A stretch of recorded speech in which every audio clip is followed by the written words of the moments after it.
love list. Carrie. We'll talk about Carrie. We're gonna have to do it because We'll do it for why? October. Well, not right now. It was meant at some point in time.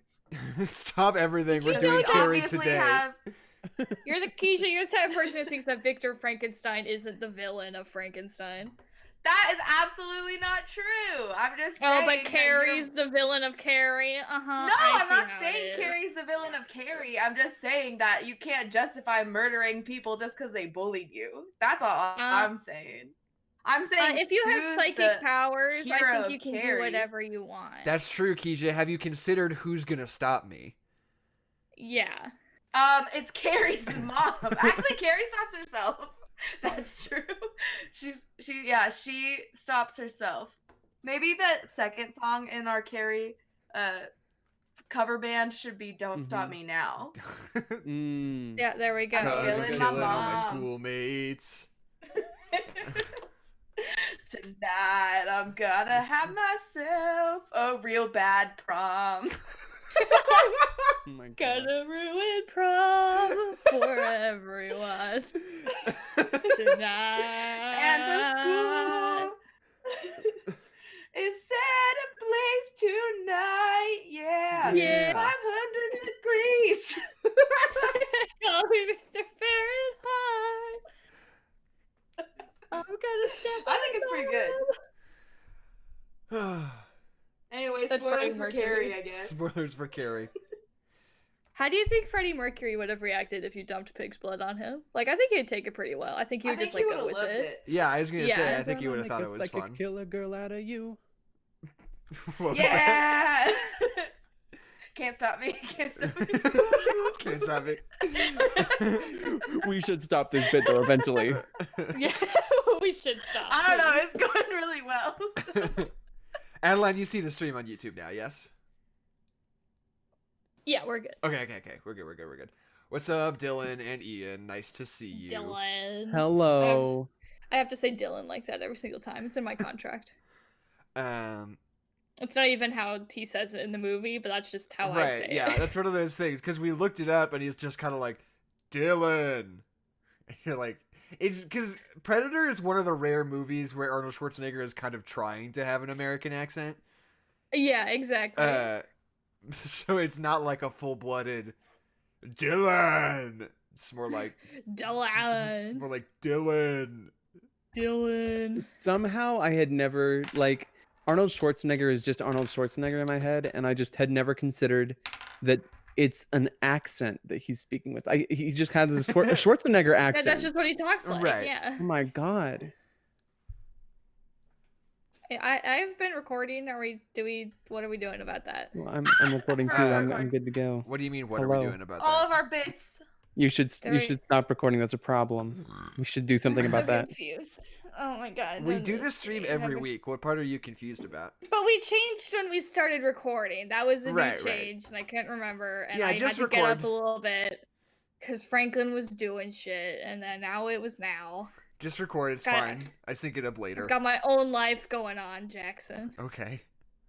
I'm not just- I don't I'm- believe you, but whatever. I'm not just in the podcast. I'm a human being. I'm a three-dimensional being. Is there a podcast about weed called The Potcast? I hope not. Or is really that hope how so. I'm gonna There make my has first to. million? Yeah. There has to be, right?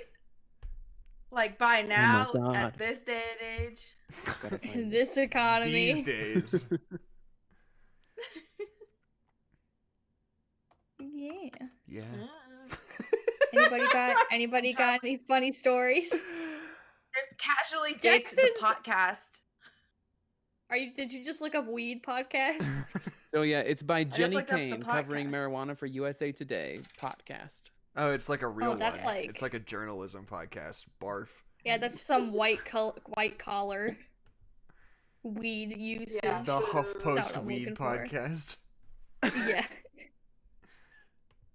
Okay, I hate to bring up the big scaly boy versus Kong again, Right. but Uh-huh, I'm really upset because the poll that we did last week came out the same percentages for Kong and Big Scaly Boy. Yes, it did. Yes, Oh, are it you did. serious? So It was a- yeah, it was a fucking 100%. tie. It's tied. I just gotta Wow. say, I was not expecting.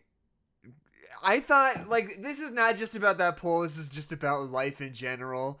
As Scaly Boy versus Kong has swept the nation, has like actually genuinely swept the nation in a way I was not expecting. But Yeah. like I know. people are more into Godzilla than I ever thought that they would be. I thought He's kind Kong of boring. would He's be- just a big lizard. I thought Kong would be the people's champion 100%, but apparently Yeah. it's a pretty close race. It's Love it. propaganda. Kong is like the underdog, and everybody loves an underdog, and Godzilla has no personality. He's just a big lizard. That's a I just- You personality. can't even speak American Sign Just- Language. Yeah, Kong can Yeah, speak American uh-huh. Sign Language. What can you do, idiot? Exactly. Average. Freaking breathe Oh, I lightning. got nuclear Godzilla breath. enjoyer. I can't hit anybody with it. I step on people, and then people think I'm cool. I can breathe the whole I tunnel squish a into bunch the of center of the babies, and then earth. people think that I'm their friend. Right. That's how I make friends. That's how I make friends too. Never I just works. Some I devastate Las Vegas, and then I leave. And then everybody thinks I'm really cool afterwards. Yeah, I just don't get it. I don't get it. It is propaganda because Godzilla doesn't do anything for anybody. He literally doesn't. kills people. He's just beating monsters because that's what he wants to do. Yeah. And King Kong protects people. He's helping. King Kong cares about children. King Kong can make sticks out of trees. King Kong fought a big octopus and then ate it in a puddle. How do you not choose Kong? I don't understand. He's a He woke king, and we have no choice but to stand. I just Yeah, if you don't, Ian, if you like Godzilla, you could get out of here. I can get out of the I chat. didn't I mean don't to want blow you my here. fuse. Your but- team Godzilla, get out of here. Get out of here. Oh, Only God. Team Kongs. My God, I'm gonna have to leave, but this has been nice, everyone. Oh no! It's always someone on the Alienated your inside. guests already. Yeah. What? That's Okay, unfortunate. Vi, debate me right now. What does Godzilla have to offer? How can you not like Big Lizard? Okay, anti-military, like pro-environment. He's got a good message. I don't know how you think that's no personality, y'all. In what way is Kong military. not? In what way is Kong not pro-environment? He lives in the environment way more He than lives on an Godzilla island. does. Also, he's pro nuclear explosions because they make Yeah, him stronger. They give him So, energy. That's not pro environment. I don't know. He's Me- not like in the he's corner of the ring, encouraging- like being like, okay, manager, hit me with that nuke real quick. Give me that pump I need. It's like we try to bomb him, and like that is just makes things worse. I don't think he's asking for nukes. That's the. I think it's I mean, just look. a side effect. Intentionally solve climate change either. That just kind of happens, and we all Right. kind of move on. Here's my argument is going to be based around the 2013 Legendary Mhm. Pictures movie. I don't know much more about Godzilla outside of those movies, but Okay. Godzilla's roaming the planet looking for nukes to eat in that movie. That's his whole deal. Yeah. I want disposal of nuclear weapons. I guess. It's okay, but it's only good for Godzilla. Everything else around him is gonna have to deal with that radiation. It's not like he eats up all the radiation. That's not how that works. Oh. He doesn't gobble it all up. Godzilla's like I thought that's what happened. he's like fucking the little tramp. He's like Charlie Chaplin, just like stumbling backwards into good things on accident. Whereas Kong is a humanitarian. I'll say He's it. intentionally True. trying to help people. Yes. Yeah, Godzilla has been handed everything on a silver tray Exactly. and just expects people to like him, and they A do. nuclear they and do it for still no works. reason. Yeah, and I do. That's Every me. Godzilla movie ends with Yeah, them just being like, you know who's not so bad? It's that Godzilla guy. And they all clap That for him guy when he that goes just back killed into my the ocean. husband, pretty cool. Yeah. Could be worse. Could be worse. And Mothra, only 26% of the vote. Just terrible. It's a shame. It's That a is shame. I'm the angriest I've ever been. She deserved better. She deserved more than death. Question mark. Mother We is still a don't true know if she's martyr. dead. I went back and watched it. She died because that's how RB. Godzilla got part of his big power up. It was Oh no, she part got fridged. Ken Watanabe. Mothra got fridged. Mothra did get fridged. Yeah. Oh god, come on. Mothra got fridged. What podcast But was it when it was we cool. did the math and figured out how many moths Mothra weighs? I think it was the podcast my where we talked God. about Did that movie. No, because 'Cause Kezia was We've there. done that in real life too, though. Yeah. Was Right. that on a podcast? Was that just I don't know. Dude, That might have just been real life. Maybe it was. We I feel definitely like at one point it's whipped out a just- calculator and Googled how much does a moth weigh. how much does No, the Jackson, moth it's because weigh? we went to that kaiju, I almost said flavored, that kaiju themed sushi restaurant, and I think we just started Right. wondering how many moths would it take think to we make just- Mothra. Immediately started fighting each other because we have no other option when it comes to Yeah, no. Yeah. kaiju themed restaurants. We get It was good Yeah, sushi, it was- though. It had sriracha on it. And I just remember they I had a think big that is painting of Lincoln. Gamera on the wall. And I was like, why Gamera? Like, out of all the guys you could have picked, what's so cool about Gamera? He's like a turtle or something? Yeah. Whatever. Yeah, Fuck that's off, cool. Gamera. No. This is the same conversation we had. Gamera we were can- like, yeah, it's cool. Gamera can eat my ass. Give me Gittera. This or happened like Mothra. 2 years ago, and we're still fighting I don't about this care. restaurant. That's Mothra's my the best. official statement. Gamera can Gamera's suck my cool. dick. I don't care about Sushi Gamera at was- all. I think, well, then you're in the minority. That's your kaiju minority. Adeline's in the kaiju. Peach is in the kaiju minority. I'm in the majority always because I'm always I'm because that's how things work. When you're in the majority, you're right. End of story. and yeah.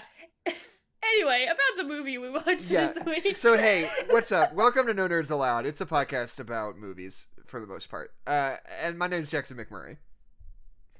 Miss Adeline McMurray, and I started the riot. No, Adeline. My name is Kezia Rhodes, and all cops are bad. I said it. Oh, she said it. And I'm Vi Huntsman. I'm the guest for this episode. Yay. Yay. Oh wait. Yay. I'm Yes. from Collabs Without Permission YouTube channel where I went to space 2 weeks ago. Not really though. Hold on. I need to get my phone. I'm 'cause so it has glad you got important back in notes on it. time. Guys, entertain the Okay. crowd for a second. I'll be right back. I have to get my phone because it has important notes on it. See, here's the thing, Keisha, you ruined my bit because you were supposed to say, "No, I started the riot," and then it would be like, Oh yeah, I be like, "Oh, well, Vi was supposed to read all 4,000 names of the people who had died in Vietnam. So yeah, you're right. We all really You dropped the ball." gotta Can start the over. real leader of the riot please stand up? Also, But here's then what I have only to say. one of us stands up, and it's like, "Oh, how Uh-oh. dare you stand up?" Spoilers Oh, for spoilers. Chicago 7. Spoil for history spoilers. Mm-hmm. History spoilers, and that's all. But okay, at this point, have you guys? How many of the Best Picture nominees have you seen? Because I want to watch all of them, but I'm slogging. I'm I've slogging seen- through them. I've seen all of them except for Minari and The Father. The Father. The I know. I really Father. need to see Uh, Minari. Father. The thing is that those are the only two that you absolutely have to spend $20 on as of right now. I feel like Yeah. those are not must watches. You can skip those two and what did you really lose? Save that $40. So here's one of the things I wanted to do on this podcast. Because we're talking Tell us. about the Oscars end of year stuff. I see so many people say, "Oh, I didn't even watch any of the movies this year. What's up with that? Who even cares this year?" To which I say, here's what I'm going to do. Between that series of videos I did and the fact that there was just a pandemic, I watched 104 movies from the year 2020. And I A lot just of movies. I just want to give out my top 10 or 20, just like put this out in the world to all the people who are saying, "I didn't even watch it. What movies were there even?" So I can say, hey, there were these movies that were good. Curious George. Curious George, Go West, Go Wild, number 1. Go ape. Number 2, Sound of Metal. No, okay. Sound of Metal on Amazon Prime. Tenet, best movie in the world. Yeah, 40-year-old version on Netflix, not version, which is a bad title for a movie, but a very good movie. Nomadland on Hulu. Small Axe. All 5 of those movies are great. It's an anthology series by Steve McQueen on Amazon Prime. All great. Palm Springs on Hulu. Da 5 Bloods on Netflix. Mank on Netflix. One Night in Miami on Amazon Prime. A much better movie than I was expecting it to be going in. Soul on Disney Plus. Trial of the Chicago 7. Oh, I wonder what I think about that one. Hey! Wolfwalkers on Apple TV. I'm thinking of ending things on Netflix. Bad Education on HBO. Hugh Jackman rules in that movie. Kajillionaire's not on anything, but that's on DVD now, and that's a good-ass movie also. On the Rocks on Apple TV Plus. Rashida Jones. Bill Murray is her dad. Good stuff. Get Duked on Amazon Prime. It's a Scottish movie about teens. Personal history of David Copperfield.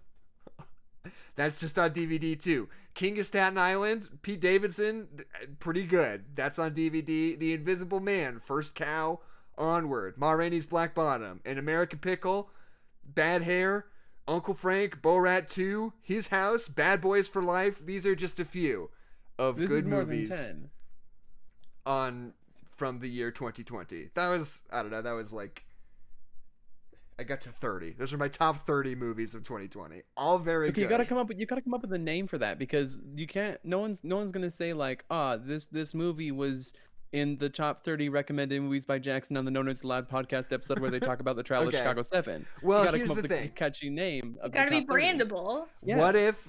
Well, what I want to do is next year, before we do Sound of Metal, I want to have watched Minari and The Father and make my own nominations, my own Academy Awards. So maybe I'll just save it for that. Maybe I'll save the branding for that next week. That's a tease for next week, maybe. Good. See, I can't come up with a good awards show name out of my name, because like the McMurray doesn't work. The Jackies, hate that. Don't like that at all. Welcome to Mick Jackson's. What can I put on your plate? What are my awards called? I mean, it would just be the McMurrays, right? That's What about the Mickeys? Forestries. the Mickeys. Oh. I like the Mickeys actually. The double M's. The M&M's. The The M&M's. Oh my god. There it is. Except there's not 2 M's in my name. I guess McMurray. I don't know.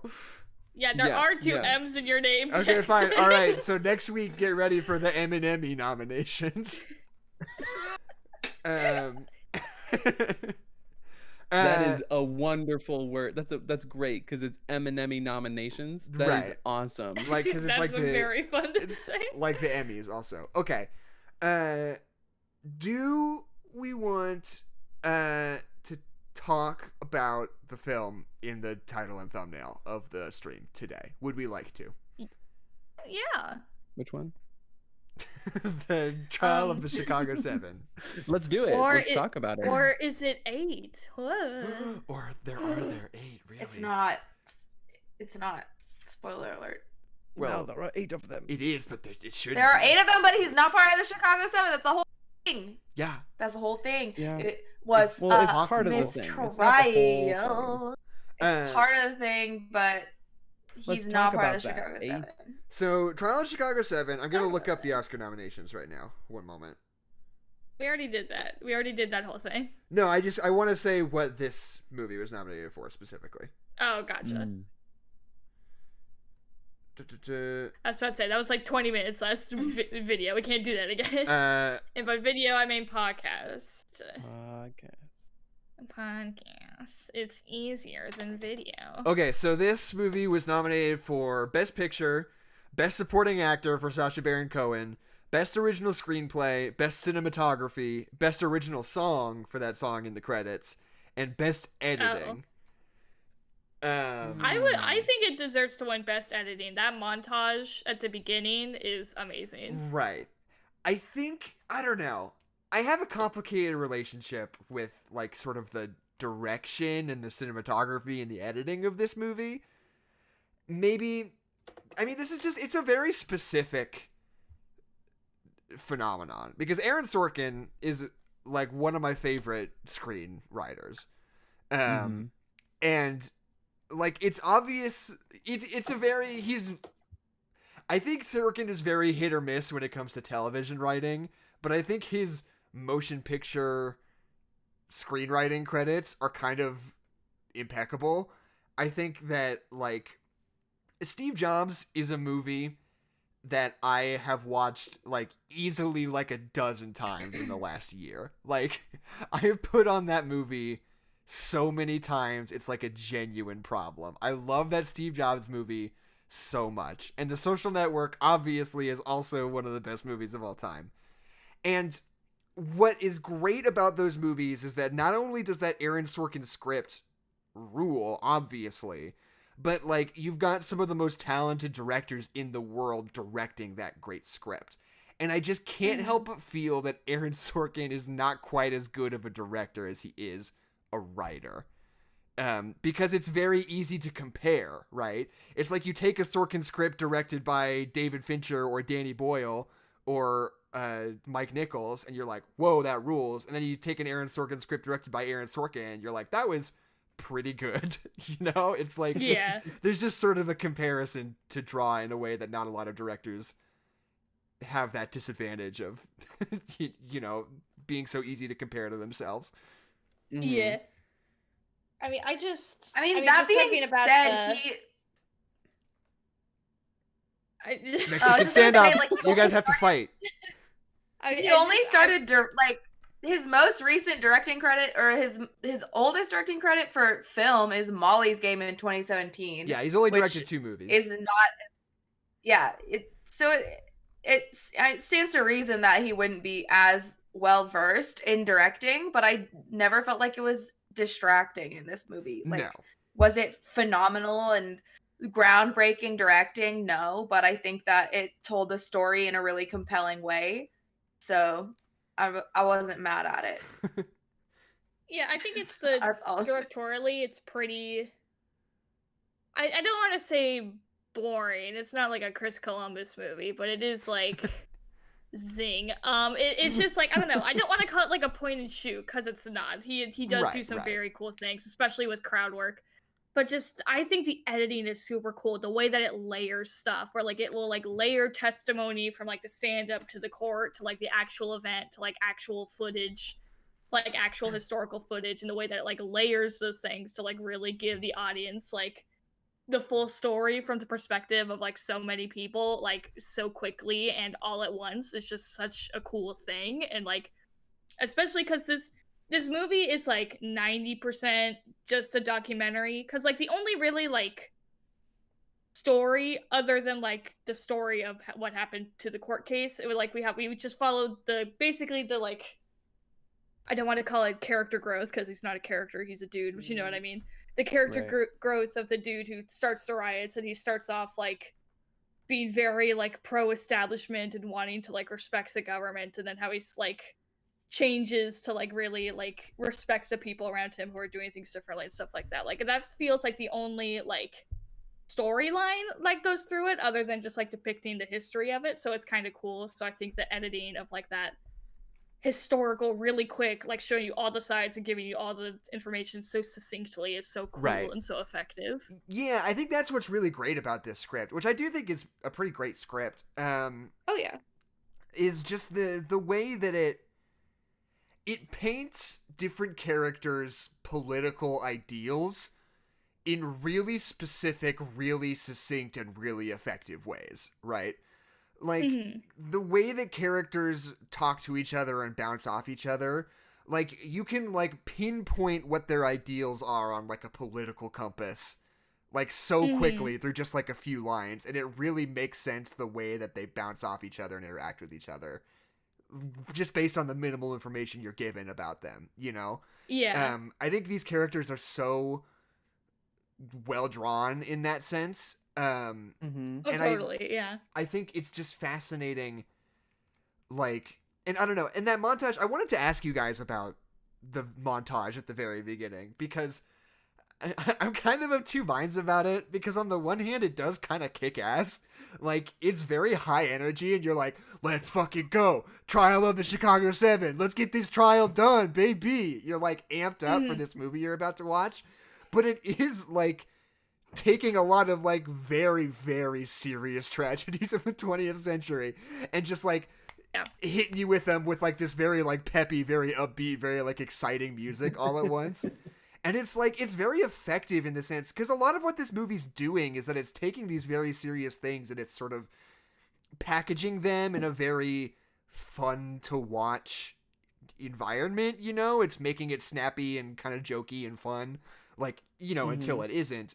But that's, like, sort of part of the draw of the movie is that it kind of feels like a blockbuster in a lot of ways. So I don't know, what do you guys think about that packaging of the assassination of Martin Luther King Jr., for example, at the beginning of this movie? I think it's two things. Like, on the one hand, we're talking about the nominations, and there's the conversation to be had about where editing is, like, where it's visible and noticeable, people notice it, you know, but that doesn't necessarily mean that it's good. It's just, like, it's like the editing is kind of in your face, right, in that way. And I think that, you know, if they're talking about the way they edited the historical footage with the you know, the movie footage, I think that's a cool point. But with the beginning montage, I think it was like a we didn't start the fire montage, right? Right, yeah. Yeah, I feel like tonally the montage, like, didn't set me up for the movie in the way that I wish it had. Like, it just seemed like, oh, this is happening and it's real and it's cool, and look at all the things that happened during this social rights movement. Wow, wow, wow, wow. And then it kind of slows down, which I think it didn't need it. I liked being introduced to the 7, but I feel like it was a little too, not much, but just not, it didn't match the rest of the film the way that I wish it had. And I do think, actually kind of think it is a perfect parallel to the film, actually, because we're telling the story of the riots and the trial kind of out of order. We're basically telling you the story of the riots as it comes up in the trial, so we kind of get information in kind of like a jigsaw puzzly kind of way. But to, like, have that intro be like all these political events, I would have chosen some different music, maybe, like, just a little bit different. right. But yeah, to just have it be like so quick paced and so, like, in your face and loud and, like, exciting and quick and, like, getting you energized, and then we kind of slow down. To me, it, like, perfectly mirrors, like, what it must have been like to go through the Chicago riots and then sit through, like, 190-day trial. Like, right, you know what yeah. I mean? That is to, a like, cool this contrast. yeah, this is politics happening now in your face. You are living history, and now you will have to sit in a courtroom for months to figure out just to figure out the details and all that stuff. I think it actually it actually very much sets you up for the film, yeah. Because what it's doing something different than because it's not setting up the context of the details of the trial. It's setting up the context of the day and age in which they happened. Right. Is what, because so it has a different goal. But I think the bit that I liked is how I hadn't thought about how the pace is contrasted with like boom, boom, boom, important events, and then, like, day 1, day 2, day 28, day 63, you know? Right. Yeah. Yeah, I think that the montage isn't a bad way to start the film. I think that is a good way to set the context. It just felt more like 10 Things I Hate About You than like, this is war and it's happening right now and it's a part of our American identity. Right, yeah. No, that song is that's my problem with it. That song is such a banger. It's like #1 on my, like, hype music playlist. Because it's just, like, so high energy and intense. You're like, let's fucking go! Let's do this shit! Justice! And then, like, I always, like, have to remind myself while listening to it, like, this is underscoring, like, the assassination of Bobby Kennedy and the universal draft of American soldiers to fight in Vietnam, and like just all the horrible tragedies of the second half of the 20th century just blasted at you all at once.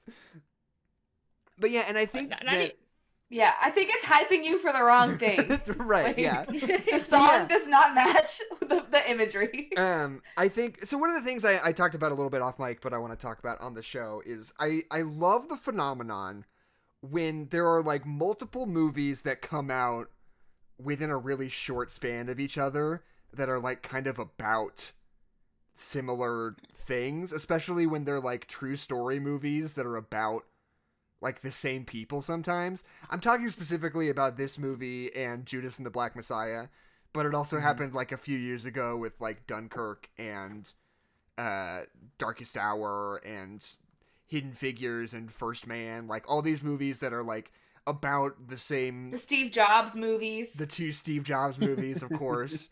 Ants Steve, and a Bug's Life. Right, but it's like they're telling real stories, but like different parts of the same stories with like, you know, some slight overlap, some like characters that sort of cross over, you know, and it like makes it feel like a cinematic universe in its own weird way. Some Easter eggs that lead into each other. Exactly. But like this movie and Judas and the Black Messiah, I think are fun to watch together. I mean, fun's the wrong word, but like... Interesting. Yeah, because... Evocative. Judas and the Black Messiah is about the assassination of Fred Hampton, which is sort of a side plot in this movie. It's like an important element of the story, but it's not like what the movie's about more than anything else. And like in Judas and the Black Messiah, they talk about Bobby Seale every once in a while, and in Charlie Chicago 7, Fred Hampton's a minor character who plays a part in the story, and like the two movies are taking place like in the same city at the same time, but are about different things in a way that I think is really fun. Could you make a confusing 4-hour mix of these movies? That would be fun. You just the only thing that would be a problem is that Fred Hampton would change actors. That would be cool, though. You could derive meaning from that. Right, maybe. Or they could just Hayden Christensen it and have him like go it. Like, I don't know which actor would go in and play the opposite part. But, you know, they would have to fight to the death, and then whoever wins. Yeah, that's true. Whoever, they'll audition for it again, I suppose. Do you think they'll ever do that? It could work. Do you think they'll ever do that on purpose? Do you think a studio will ever come out and say, like, hey, we're going to make a series of 3 movies about the space program in the 60s? And they're going to be all at once, and they're going to literally be like a cinematic universe. Like, we're going to have the same actor playing the same character throughout these 3 movies, even though they're about different parts of that story in that world. Do you think that would ever... I think that's a good idea. If anybody I'm of two minds about that. It. I think that on the one hand, it's I think it's kind of more compelling when it happens on accident, because like you were talking about off mic, you're saying it's cool to contrast what they show and don't show, and the way that they describe it. Like you talked about how the order of events was changed between Judas and the Black Messiah and Trial of Chicago 7, which I think is really fascinating, and I want to kind of dig into that a little more. But I think that also that's kind of the realm of like Netflix miniseries though too. That's like if you want to do that, it's like that's the what's it called, the medium. Right. Yeah. No. Yeah. And what I was saying was that series about astronauts' wives. Didn't they already do this actually? Maybe. What? There was definitely like a prestige miniseries about astronauts' wives at some point. I don't remember anything about it though. That's really interesting. I just remember that it exists. So but anyway, Netflix beat us to this one. What Vi was so graciously teeing me up to say was that, like, one of the things I noticed watching Judas and the Black Messiah and Trial of Chicago 7, was that like the order of events of Bobby Seale being tied up in court and Fred Hampton being assassinated are flip-flopped around. Because in Judas and the Black Messiah, they talk about Bobby Seale being tied up in court during the meat of the movie at one point. It's not like a plot point, they just like mention it. And then later, Fred Hampton is assassinated. But in Trial of Chicago 7, Fred Hampton is assassinated, and that serves as Bobby Seale's like character motivation in the movie to make a big fuss in court and get tied up and gagged. And I'm not sure how it went in real life. I have yet to actually do that research, but it's just interesting, like the way in which, you know, just depending on the story and depending on, you know, how you want to express this, that, or the other, like the way that you can like fudge little bits in the timeline like that. But it's just fun that those two movies came out this same year and sort of contradict each other's timelines. Is just funny to me. Yeah. If we want to go into the synopsis, whenever we're ready to do that, I think that I have some. I looked up the real one, and I will mic drop about my conclusions about the movie that are drawn from that. Please do. Historical timeline. Do we want to do that right now? Yeah, just go for it. Okay, so it was actually the Judas and the Black Messiah version. So it was like October where there was where he was bound and gagged in court, and then it was December when the Fred Hampton was killed. Yeah, was assassinated. Right. And I think that the bit that reinforces my thoughts about the movie is that I think that the movie draws a lot of conclusions about like emotional passion versus like logic and reason, and that their way of doing that was showing that his outburst was like caused by the emotion of the moment, right, and like caused this stuff to happen. Because before that he was kind of being able to like keep his cool even under terrible circumstances. Right. That is what I'm thinking. Yeah, a lot of the theming of this movie is built around like, do you keep your head down and do things that you shouldn't have to do for the greater good, or do you know, push through the bullshit and refuse to do things that you don't think you should have to do in spite of everything around you, you know? And I think that, like, this movie does a really good job, to me, of sort of representing, like, you know, I don't want to say, like, that what was happening is in some way influenced by the actions and decisions of the people who are being put on trial, but it's really good at representing that they are being set up still, right? Like, they're choosing to protest, they're the ones who are running around and getting angry, but they are also being, you know, chided by the police and set up for violence and goaded into doing something violent. What was the joke in the movie? Is like, you could have told me that crowd was 7 protesters and 1,000 cops in disguise. Right, exactly. That was really funny. Yeah.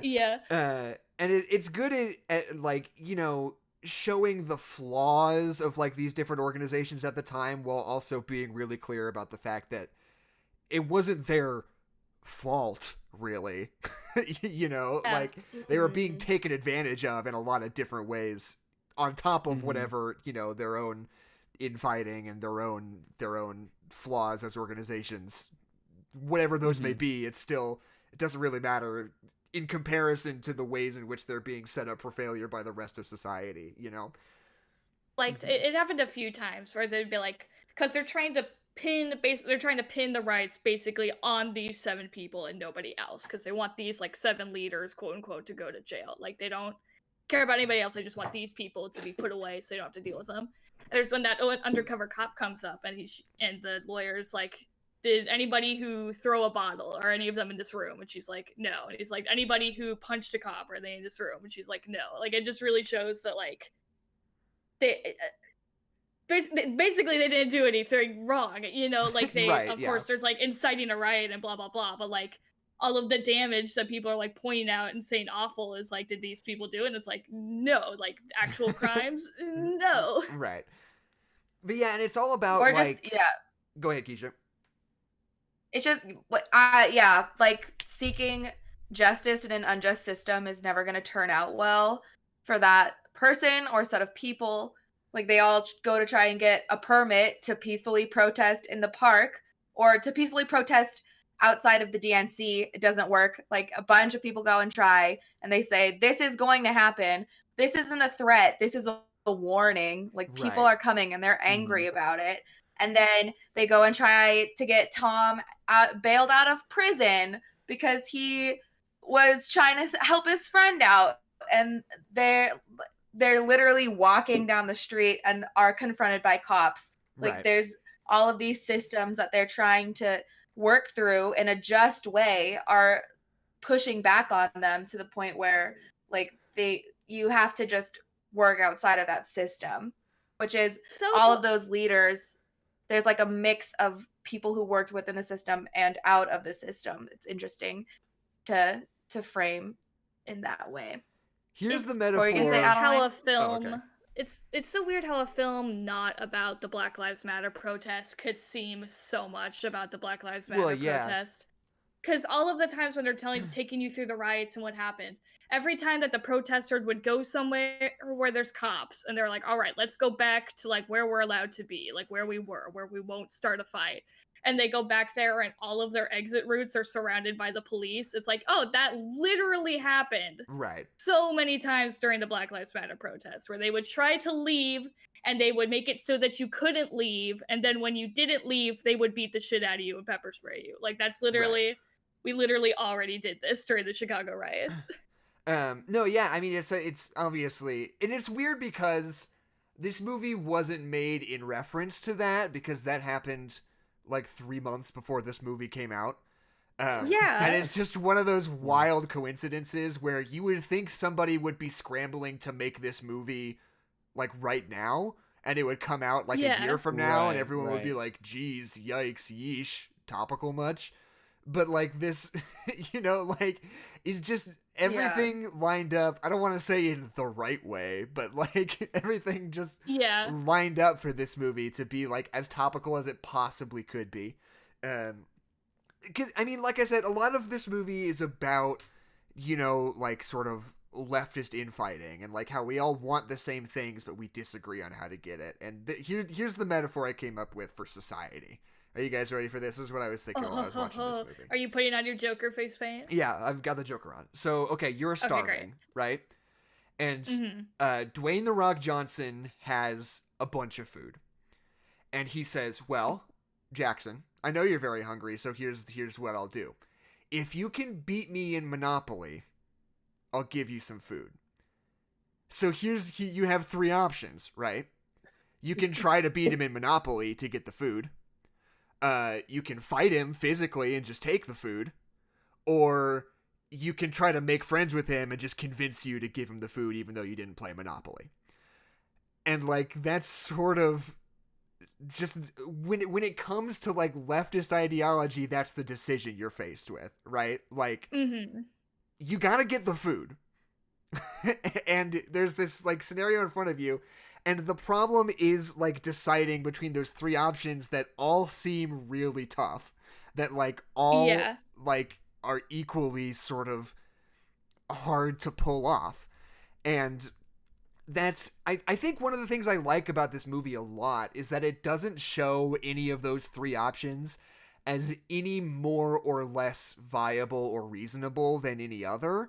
Which I think rubbed a lot of people the wrong way when it came out. This movie has been sort of, at least among like film people, has been sort of polarizing, I think, just for that reason, right? Like besides the fact that it's like illustrating, you know, like the realities of like how protesters are set up and like the politics of like policing, especially like around the ideas of social change. But like secondary to that is like leftist infighting and like these people having these disagreements, these fundamental disagreements about how they should be doing these things that they are all mutually invested in.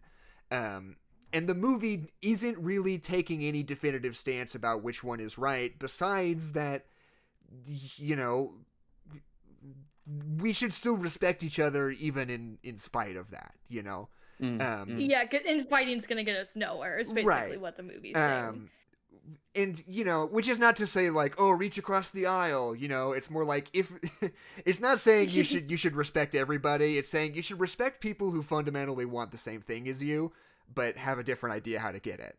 If you and your friend want to go to the grocery store and you want to drive and your friend says that's bad for the environment and they want to take their bike, instead of calling each other fascists, why don't you just agree on something, you know? Right. Well, I think it is. The way that it's framed in this movie is so fascinating because in the beginning, who is it? The Robbie, maybe? No. Rennie is like keeping track of all of the names of the young men who have died in Vietnam, and is reminding Tom, like, we need to remember that this isn't about us, even though it's going to feel like it's about us this whole time. Right. Because when you are wrapped up in like seeking out social justice and change, it's hard to fight off that part of your id that's like, this is about me and this is my pride and I need to do what's right for myself, and I need to look good, because that's what happens with Tom this whole time, is he's trying to stand up for these things, but he's also trying to do it and withhold respect, or like have the people around him respect him, even if they completely disagree with all of his ideology.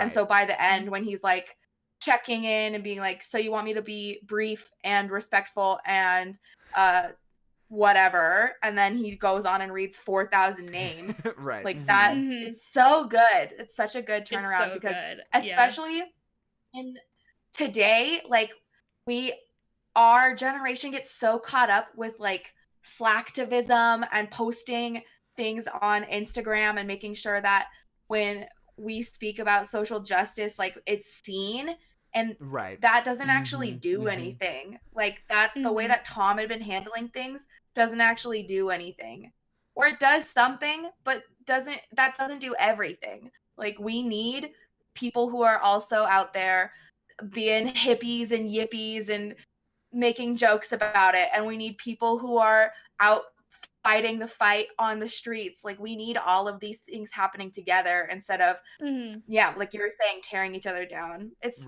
I really enjoy this movie. I think it's great.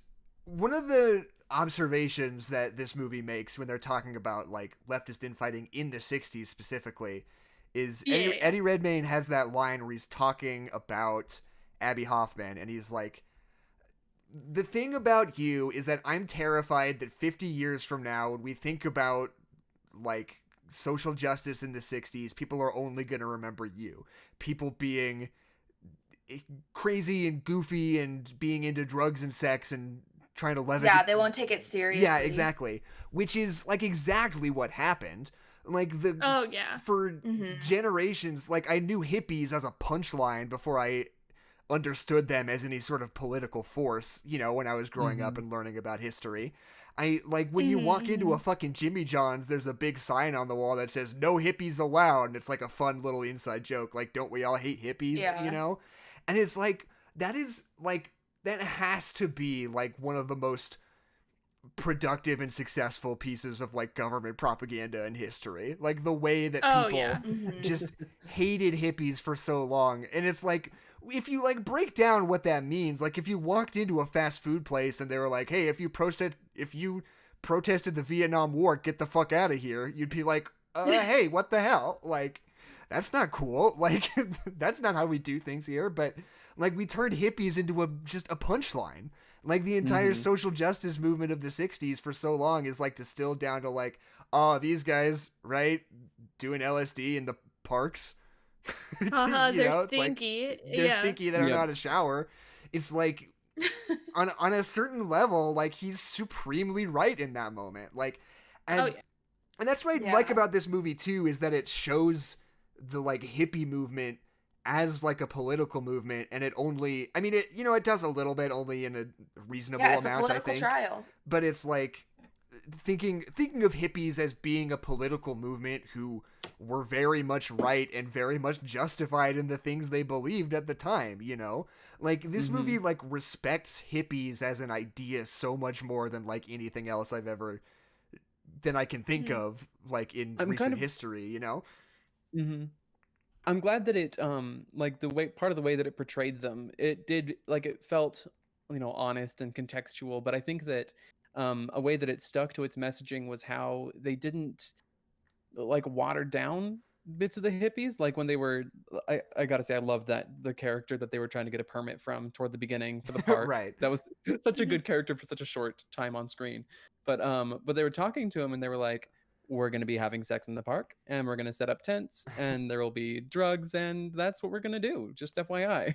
like, because part of the messaging of the movie is saying, like, I think that when it was calling attention to how Tom was worried hippies or this movement would be portrayed in the future. Part of that was like, hey, people like you are making a mockery of ideas and giving them fodder for this, and the correct way to do this would be to not to be harder to make fun of, right? Right. Yeah, exactly. But I like that in the movie they were like those things that people made fun of, that those are still things that's part of their whole ideology. Right. You know, it didn't try to water it down and be like, actually they weren't that crazy, you know? Right, yeah. Yeah. Because yeah, it's that whole thing. It's like you shouldn't have to not be a hippie, right? Like their whole thing is like there's nothing inherently wrong with what we're doing and the way we live. We shouldn't have to not do these things.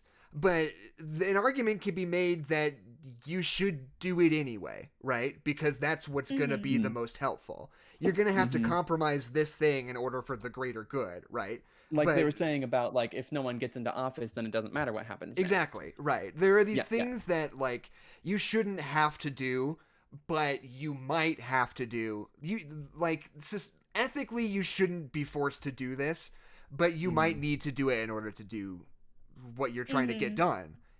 There was like a lot of really vague nouns in there, but just roll with it. Because he yeah, kind of like our in the blood.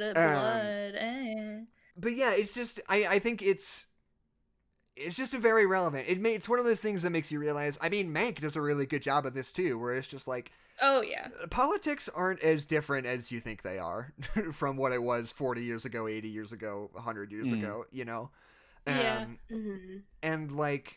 You know, there are particular issues that rise and fall, but in the grand scheme of things, there are a lot of political conversations that haven't really changed a whole lot since then, which is, I don't know, depending on how you look at it, can either be like very legitimizing or very depressing. And it just... Yeah.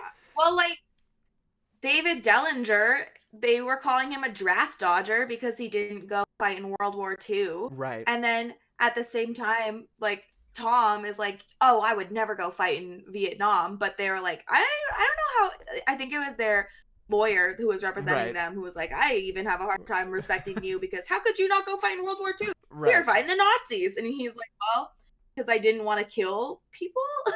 That's why I'm anti-war. Yeah. That's why. That's the same reason I'm here right now.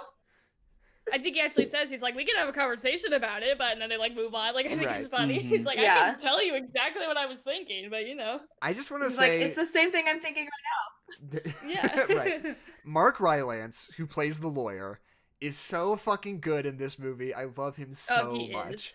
Honestly, I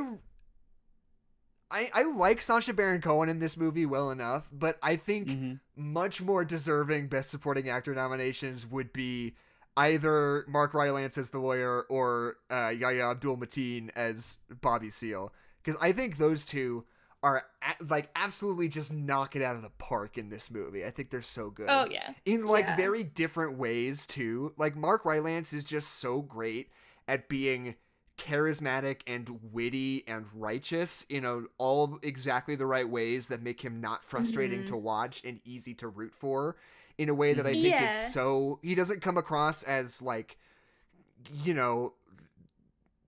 what's the word? White savior-y. Well, yeah, he doesn't come across as white savior-y. He doesn't come across as overconfident or cocky. He just feels like a guy who's trying his best to do the right thing, in a way that I think is just so difficult. And then on the opposite end of the spectrum is Yahya Abdul-Mateen, who's just playing this guy who is just so angry. And he, like, just the absolute rage of this guy who is just fundamentally not supposed to be there. And, like, him in that scene in the jail cell with Eddie Redmayne and Mark Rylance is so good, where he's talking about, like, the difference between the stakes for, like, somebody in the Black Panther Party and somebody, in the Yippies or whatever it is. In a way that I think is just, it's such an important nuance for that story that I'm glad that they, like, acknowledge, I just think Yahya Abdul-Mateen is so good. Yeah, I really do like that they, like, I really do like that they, like, shine a light on that story, even for briefly. Like, I feel like they give they're like, this isn't what we're talking about. This isn't the main part, but it is a part of history. It is a part of the history of the Chicago 7. We are going to give it its time and like really put meaning into it and really like tell you what it says about like society at that time. Like, why was he there? And then we're going to move on, kind of. Like, I like that. Like, it's important. We give it its time. We show and emphasize how important and meaningful it was. And then we move on. Like, you know? Right, yeah.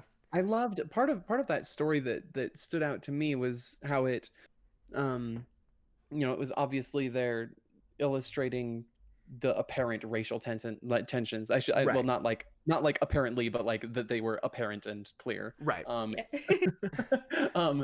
there were like racial tensions or whatever. I don't know. I don't know. Apparently, I hear. But there was.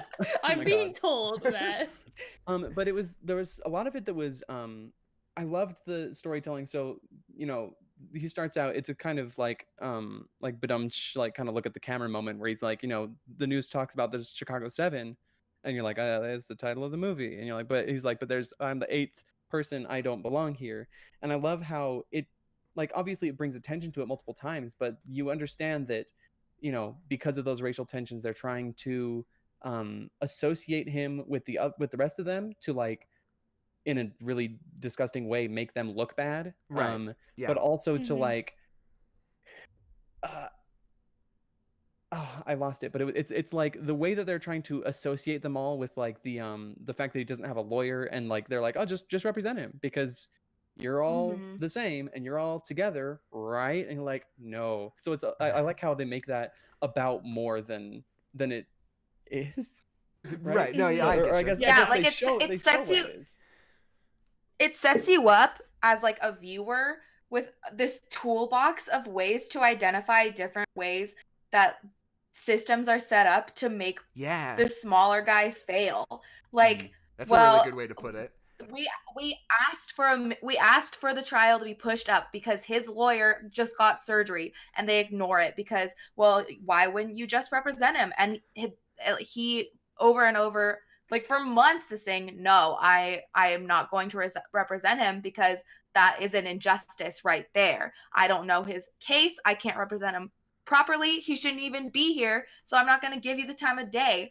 And like when the police are entering in, like they always give you little nooks and crannies to latch onto and recognize. It's really interesting. And the way like you always see how the judge is 100% manipulating it in honor of the state, so that it's the state. You can't, in this court, you will not say that to this courtroom again. Right. When in reality, he just feels disrespected, and so he's not listening to anything, like striking stuff from the record. Right.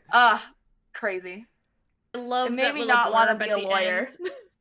I love that little blurb at the end where they're like doing like the where are they now, because it's a historical movie, so we know the conclusions. We're gonna tell you really quick. I gotta say, I love those. Yeah, like no matter what movie it is, I'm always like, tell me where they are now. I want to know. But I love that they're like, 70% of judges say that this guy was on some fucking bullshit. They're like, that judge sucked ass. Right. But like, then I looked that they threw that in there. It's like we do. He's not ours anymore. We don't take it. Well, here's the thing, though. But like the unfortunate thing is that I always like to pop in and see what they didn't describe in their little blurbs, because how could they describe a person's whole biography? And this just like another hour of a text scroll. Yeah. Their whole Wikipedia page just goes down. Yes. But he stayed on as a judge for Illinois for like another 10 years. Yeah. So it's terrible. Like, even if judges were like, oh yeah, he's whack, I don't know what he's saying. Yeah. Like, he still had the ability to go out and do injustice at the state level. It's just crazy. I believe the America. Statistic was like lawyers now, like they like pulled them to see. It wasn't an in time. Yeah, and I think that's what it was. It was like we pulled lawyers. It's like we did this, and they said that he sucks. They're like, you think he was whack? Yeah, no. At the time, if they were like, oh yeah, that guy sucks, that would have been horrible. I would have hated it. But the fact they're like, we ask people now, and everybody is in agreement that guy sucked ass. It's like, okay, awesome, great. No, I think double check it, but I think they were talking about it at the time. Like, even as it was happening, people didn't think he was fit. But then what ended up happening was after that initial trial, when they got their like appeal and all that stuff, they got a slightly better outcome because they had like a different judge who was not super whack. No, but I thought they didn't do a retrial. It's the whole thing. I mean, it said they got an appeal. It was a mistrial. Yeah. Okay. Like, we don't have to get into the semantics of how trials work. But yeah, it's so wild. It's so crazy. Okay, just super quick, I gotta interrupt. Woo Jumbo in the chat is on some bit about how they think Jeff Lebowski should be in this movie, and I don't get what the joke is. I'm sorry. I need you to explain it to me, Woo Jumbo. Is it Yippee? I think just a big fan. I guess. Oh, it's because they're hippies? But are they really hippies, or do they just have long hair and do drugs? I mean, yeah, I was going to say, Jeff Bridges is not a political activist in The Big Lebowski. He says that he was in the Chicago 7. He asked Julianne Moore if she's ever heard of the Chicago 7. Oh, that's right. Maybe more people should have heard about the Chicago 7. I do remember that line. That's kind of funny. Oh my god. I remember. It's a good movie. I think Jeff Lebowski was a good joke. Would be... I think he'd be one of the throwaways, like Lee Weiner. Right, one of the ones that they or like. John Frones, yeah. Well, which is also another one of those nuggets that they give you. They're like, yeah, but like it's easy to acquit them. Yeah. So it looks like they were somewhat lenient. That's just so brilliant. Like I never would have gotten I'm no Elle Woods. I need it to be explained to me, and they did. Right. Good. I don't know why I'm so obsessed with that moment at the beginning when Abby Hoffman and Jeremy Strong, I don't remember the guy's real life name, but when somebody throws an egg at him and he catches it and he just has to like hold the egg for the rest of the scene. I think that is such a perfect screenwriting gag. I think it's so funny. And like, it's just that moment you're like, yeah, what would you do? What would you do with that egg if you just had to hold one in that situation? You'd have to just you wouldn't put it in your pocket because you'd be afraid you'd squish it. You just have to like hold it and like try to find somebody to take it eventually. Like, what do you do? I just think it's so funny. Find a trash can, Jackson. Right, no, but if there really good, aren't trash cans around. Yeah, it is. It's a great goof. It's like one of the only goofs in this whole movie, and it's very good. Well, there's also the one when they come in wearing robes, like judge robes. Right. And then he's like, take that off, that's so disrespectful, and they have cop uniforms on. Yeah. And they're like, I was going to say, 2 counts of contempt. There are a lot of bits in this movie. This movie is very much set up as sort of like a crowd pleasy, like fun, exciting, you know, like this movie is not like a really dour, really serious movie. I think that's part of what that intro we spent so much time talking about does well, is that it sets you up and it's like, this is about serious stuff, but it's gonna be fun, I promise. You know, like it's exciting on some level more than it is just dour and sad. Which was why I would be hesitant to cut together Judas and the Black Messiah in this movie, because this movie is very exciting and light in a lot of ways, and Judas and the Black Messiah is not. I think the total whiplash there would be wild. Well, I was gonna say, I do think some of the bits are definitely like, I mean, as far as I know, I don't know the story that well, but like they seem like historical bits to me, right? Especially because the hippies were so much about like making a scene, basically, and getting attention and grabbing attention, because that's what they thought. They thought the way they were gonna make their mark is by basically like making a mockery of the trial and like being as loud as possible and showing what they meant. Like that's how they were gonna get what they wanted, and that's why they like dressed up and stuff. So it seemed like historical bits to me, it's like it seemed very intentional. Like it's so light and funny. It's because in some ways that's kind of what the hippies were like trying to do. They were trying to like make light of the government and people like that, you know. That's good writing. Good writing. But I mean, you know, I think the biggest thing is that the writing is so snappy.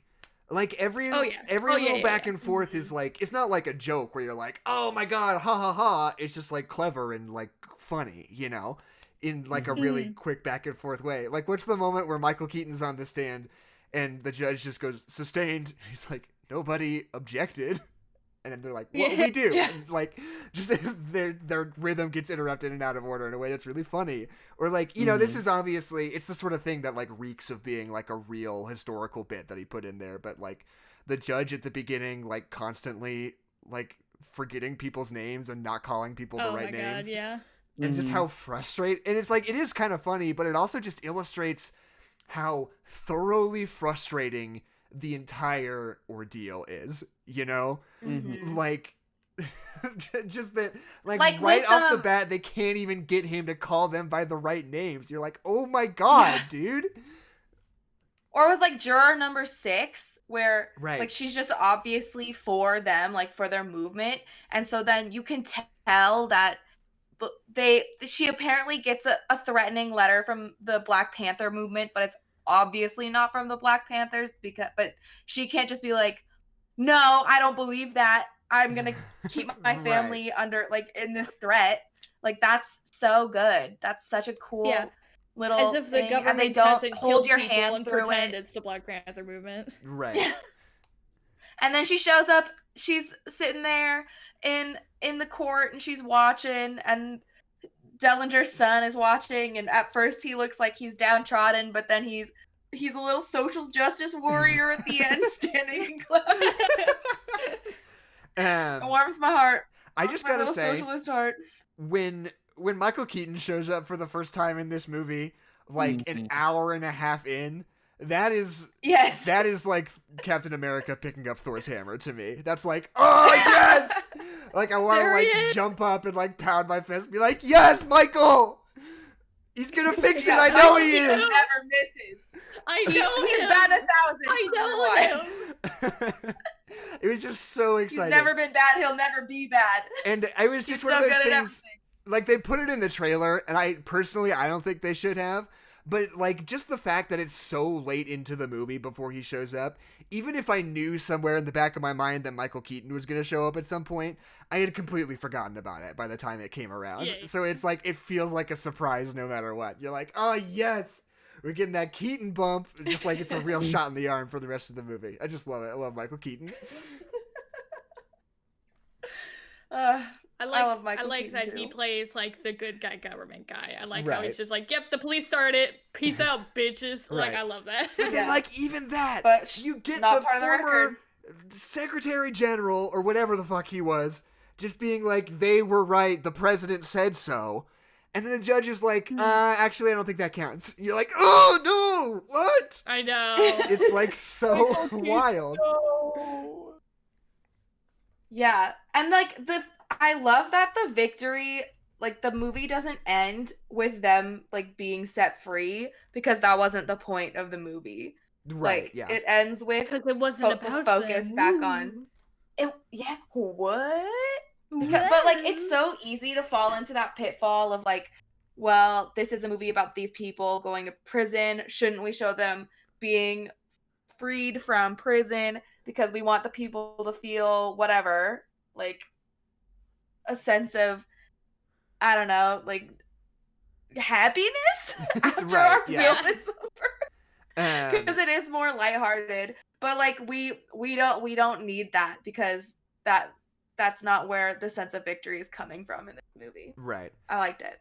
I think casting Sacha Baron Cohen as Abby Hoffman is like a really genius casting decision, just in the sense that like Abby Hoffman was sort of like a leftist political activist with the trappings of a comedian, you know, whereas like Sacha Baron Cohen is like a comedian with the trappings of a leftist social activist, you know, like they sort of occupy like sort of inverse spaces, just slightly tipped one way or the other. But like, I just think as a piece of like meta narrative for the movie, I think that's a really smart casting decision. I do think that him and Jeremy Strong are playing like 10% too broad sometimes.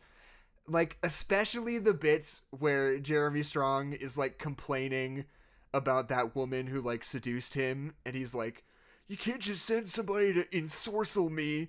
It felt like a little too jokey at just the wrong time. You know? Am I the only one who feels like that way? Joke stoneheads. Yeah, no, totally. Stoneheads, whatever. Wait, what were you trying to say? Stoners. Oh, okay, well, sometimes like he definitely like he's like, "Are you high?" And he's like, "Are you not?" Hey, look at that. What's that word? I have an egg. You know, like sometimes they like he's just like, "Oh, look at the funny stoner," and it's like, "You're doing it. You're doing it again. You're falling into the hippie trap." Right.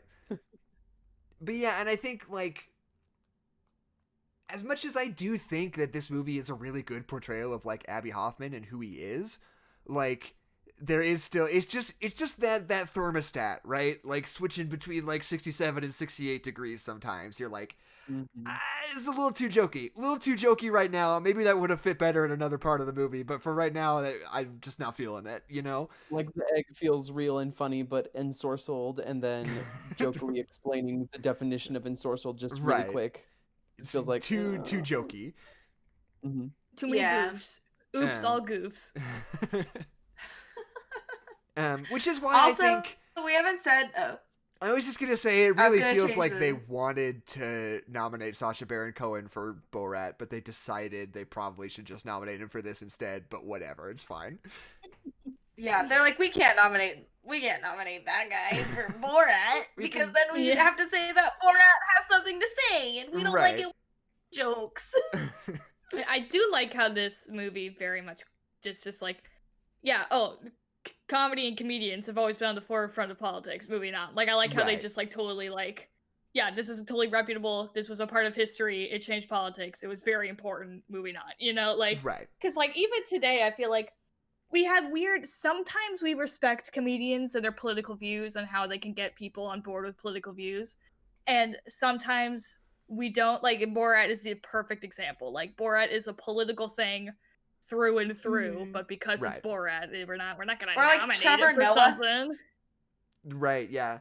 Trevor Noah, comedian who does politics. Politics who does a comedian. Hard to say. Politics who does a comedian. I'm gonna put that on my resume. Yes, politics who does a comedian. Yeah. It's just it's nice that they're like, yeah, they just like legitimize it, but like without even saying anything. It's really nice. I think people like Sacha Baron Cohen just make me think about oh fuck, what's the guy's name? George Carlin. Because I just don't like George Carlin at all. I think his whole shtick is like the most we live in a society ass bullshit that like felt like like the absolute end all be all of political commentary in like 1988 or whatever. And it just like every single one of his bits are just like, and the schools in the agenda of the man. And you're like, Jesus Christ. It was like in the 70s, 80s, you know? It was a different time. We weren't having the same conversation. I feel like there are so many comedians throughout history who do political comedy. And I think Sacha Baron Cohen is a great, perfect example of like comedy that is so much more smart and insightful and interesting than George Carlin ever was. Like, I don't know. Maybe that's an unpopular opinion. Maybe people are going to be mad at me, but like, I don't like George Carlin at all. Didn't he also do like a billion specials? Like he just did so many of them. Yeah, I think he did. I mean, and it's one of those things where it's like he died pretty young. So that sort of colors the way we think of him a lot also. But okay, hold on. I gotta bounce. Got a lot of things going for his favor. I gotta bounce again really quick because I gotta grab my laptop charger. But you can continue. But like, I also am not a huge fan of George Carlin. The way that he does like, oh, people like stuff. Well, stuff equals bad. And you're bad for liking things. And that's just, I feel like that's fair. Like, you shouldn't put so much worth into physical objects, but it's also not bad to have things and like them. Like, it's that, like, you're making an enemy out of the wrong people. Like, your general audience is who you're critiquing instead of like Sacha Baron Cohen, who is critiquing like a system on a huge scale that is poorly impacting regular people. So I mean, there's a difference. It's like the exact argument about like pollution and stuff. It's like, how dare you drive a car and not recycle all of your plastic? And it's like, okay, but that's not what the problem is, you know? Like, me liking things is you can attribute it to a part of a problem, but that's not all of the problem. And just villainizing everybody who likes a thing isn't gonna solve anything. Yeah. Or like in this movie when they're like, you're not taking it seriously, you're not showing that argument is serious. And so that's the reason why like the war is going to keep going on. That's the reason why they're not going to take it seriously. Where the real reason is that there is like a corrupt system that is keeping people fighting in wars and making money off of and so crazy that when we send young boys to die, then they make money off of it. Wow, that's cringe. I like how far are we away from like big protests outside of Washington D.C. and they're chanting "War is cringe, war is cringe." I hope further away than we were. Like I hope light years away. It is though, I guess. Like you're wrong. Like I don't want to fight you on that. That's not the fight that we're fighting. Is the verbiage. Right. I do think tips Jackson in the future, or everybody else now, I guess. I can definitely tell that, like, for some reason my audio is a little bit out of sync because I feel like I've been talking over people a lot, and I'm not intentionally trying to. I'm sorry. I haven't noticed that. That's okay, because we're all fighting the same thing. Okay, cool. Maybe I just interrupt people a lot. Maybe the problem is you, Adeline. Maybe I'm the problem. Yeah. Oh, Jackson, your audio's Let's have an introspective moment. You also just turned into a robot, Jackson. Oh yeah, I know why that is. Okay, sorry. I was trying to look up a review on the computer, but if I do anything more than just the stream, the audio gets weird. Whoa. See, my introspective moment on myself. I think that I sing too many sentences in my day-to-day where I don't need to, you know? Like I'll be like, it's time for love. It's your flavor. But maybe that doesn't need to be my flavor. Maybe I don't need flavor. Maybe I could be in all of my sentences. Maybe it's time to try out Cool Ranch instead of nacho cheese. Just switch it up to spicy nacho. See, I think I've said everything that I've wanted to say about the movie, not to just cut off all conversation, but like I don't know how to do an intro for creepypasta because we've been talking about very serious politics. Yes, please go on, Kezia. My last thing, I think all of the performances are really, really fantastic, stellar, knock out of the park. I just want to say, we never talked about Joseph Gordon-Levitt, but he gave a really good, compelling, like, layered performance that I think is worth mentioning. And I still can't get over Eddie Redmayne's accent. I just can't. It's still not very good. I just don't think it's Eddie Redmayne, isn't it?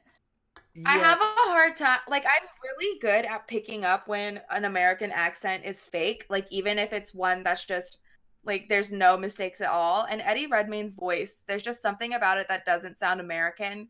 And when he does, like, a Chicago accent, it just is distracting for me for some reason. I don't like that about myself. Maybe that's my flavor.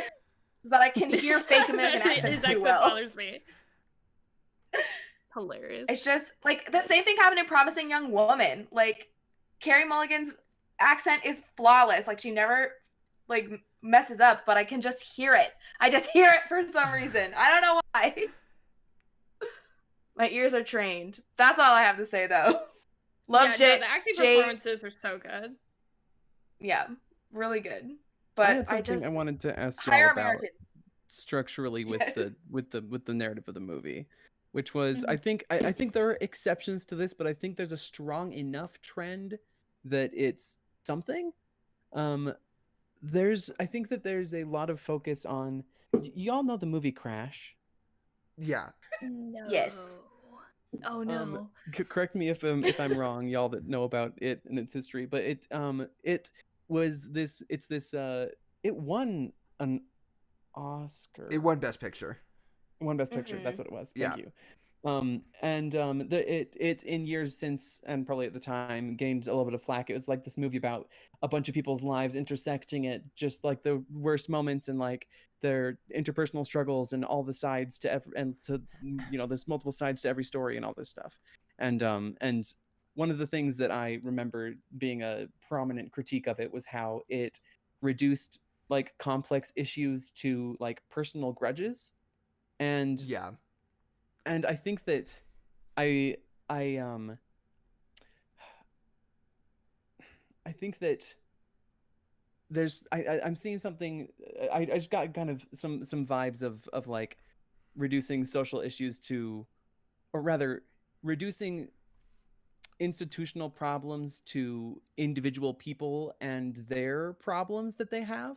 Like, and I think that one of the ways that it did that was in contrasting like legality and illegality. So like in the movie, some of the worst moments, and like some of like, you know, the big antagonist, the judge, is like some of the biggest criticisms of him is that there are times that he does things that should be illegal. You know, he does things that are wrong on purpose. And it's framed as being like, oh, he's bending the system in ways that get the outcome that he wants. Right. And it's framed as a him problem, right? Like at the end where it's like, oh, all the lawyers knew that this judge was bad, you know? And Right. like, oh, I think that there are some other times where it's like, oh, and the cops, they shouldn't have taken off their badges and their numbers. And like, that's when you know a cop's going to do a bad thing, is because they're breaking the law, you know? And I think that there are little moments all throughout where it's like, it felt like they were reducing issues to there being some bad people in place. And I think that, you know, early on at the beginning of the podcast, you mentioned that Eddie Redmayne's character Tom was like speaking truth to power, you know, and how. But I think that the arc of his character is that, you know, based on the text, you know, you can't narrativize a person's life to be what you want it to be necessarily. But I think the way that it was presented was like, and then Tom entered the system and was able to continue enacting the change he wanted from within, because he was someone that was good on the inside, and like he probably followed the laws in the courts the way they were supposed to be. That's, any thoughts on that? Any contradictory? I mean, I have, without, you know, myself being a fucking white guy, like, my take is basically that, like, you know, the problem with things like Crash and like Green Book is that when they talk about racism, they talk about a guy being like, hey, black people, what's up with them, they suck. And it's like, you have to convince him that black people don't suck. And it's like, that's not what racism is. And then we fixed all racism. Right.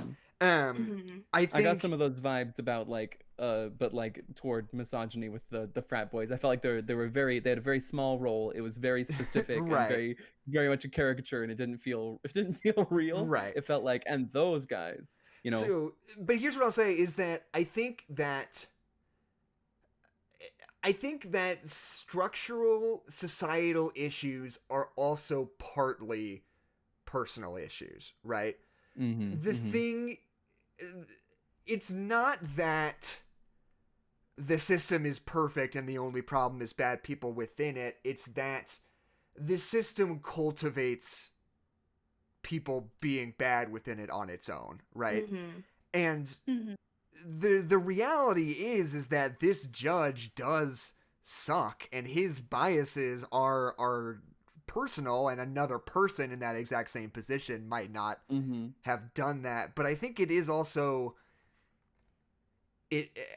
I think the movie is meaning that to be reflective of the way that like the system, quote unquote, in general functions, right? Gotcha. I don't like, at least my take is that it's not individualizing like, this is the story of how these 75 I mean, that's a weird one because it's a lot of cops, but like, it's not like the story of why this one judge was bad. It's like why this one judge was indicative of a system that, like, this whole conflict would not exist if they were the only bad people in this system, you know?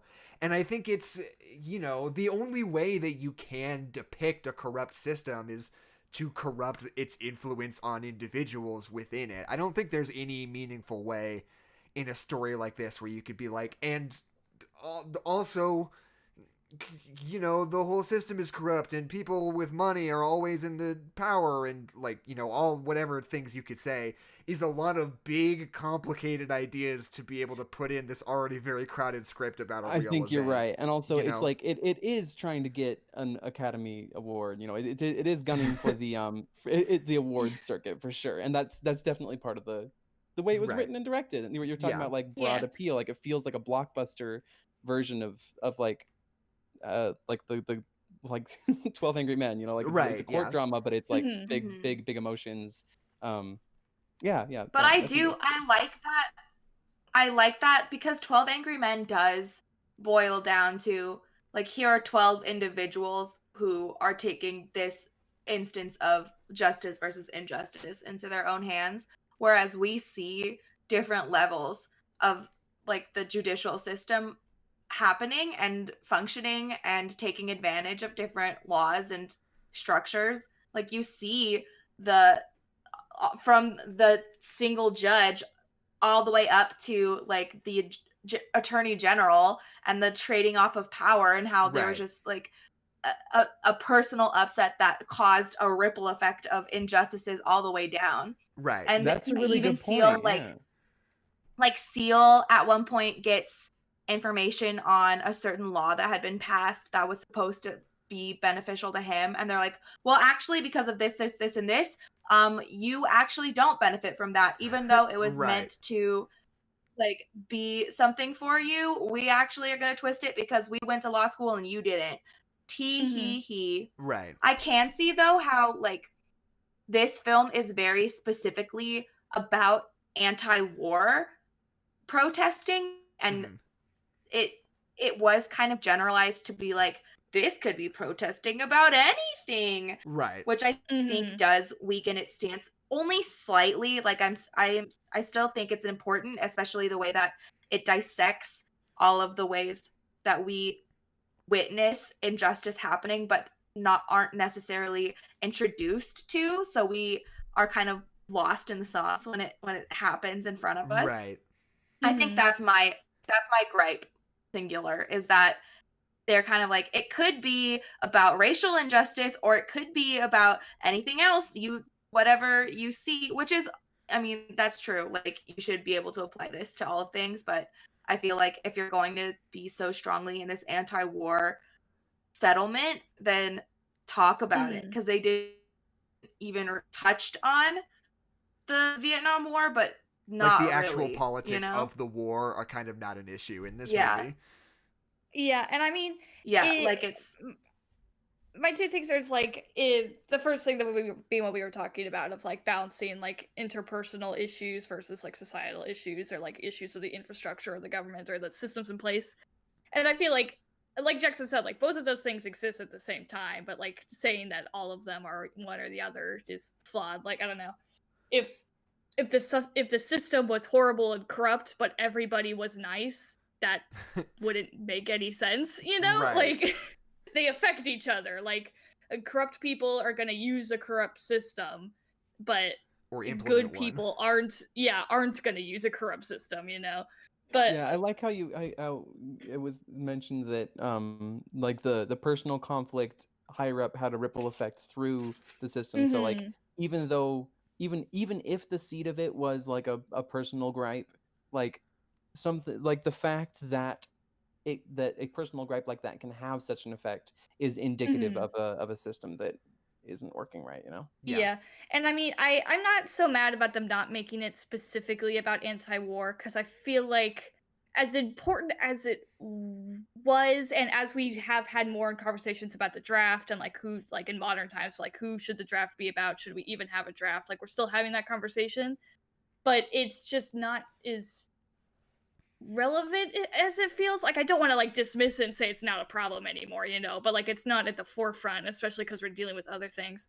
But at the Right. same time, I feel like especially with the Vietnam War and being anti-war, it's like it is also a race issue and it is also a gender issue, you know, because like only men were in the draft, and like it hurt men of color more than it hurt white people in colleges, because if you were in college and could afford college, then you wouldn't get drafted, you know, like it's a balance of just being of like mixing it all together and being like, it's whatever, but then like also highlighting the like intersectionality of it also. I don't know. I think it's a delicate thing to do, and I don't know that they did it the best that they could, but Right. like, I don't think that they're wrong to say that all these other things were involved in anti-war movements also, you know? And I think this movie is sort of about... I think they just like didn't have any specific like pointed towards anything. It was just like, how do you deal with an unjust system, right, when you know that like in your heart that this is like you're doing the right thing, which is fine. I just wish that had been a little more pointed. Right.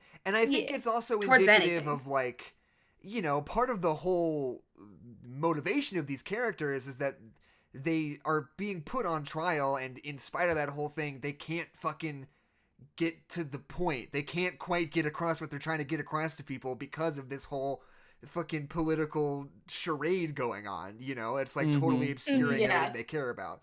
Like, I feel like if they got up there and they said like, hey, Vietnam War is bad for this and this and this reason, and this is exactly what we're protesting and why we're doing it, I think it would kind of undercut the message of the movie a little bit, which is that they can't talk about the things they care about because they're wrapped up in this whole fucking bullshit circus that they can't escape from, you know, that has to take up 100% of their energy. Yeah. I mean, that's just my parallels the montage at the beginning of the movie. Exactly. Yeah, kind of. This is I don't know. That totally makes sense to me. I'm coming around on that montage the way that we've talked about it. Maybe on Team Montage now? Team Montage. Team Montage. Yes. Montage versus I was Mothra. Team Montage before it was cool, but like whatever.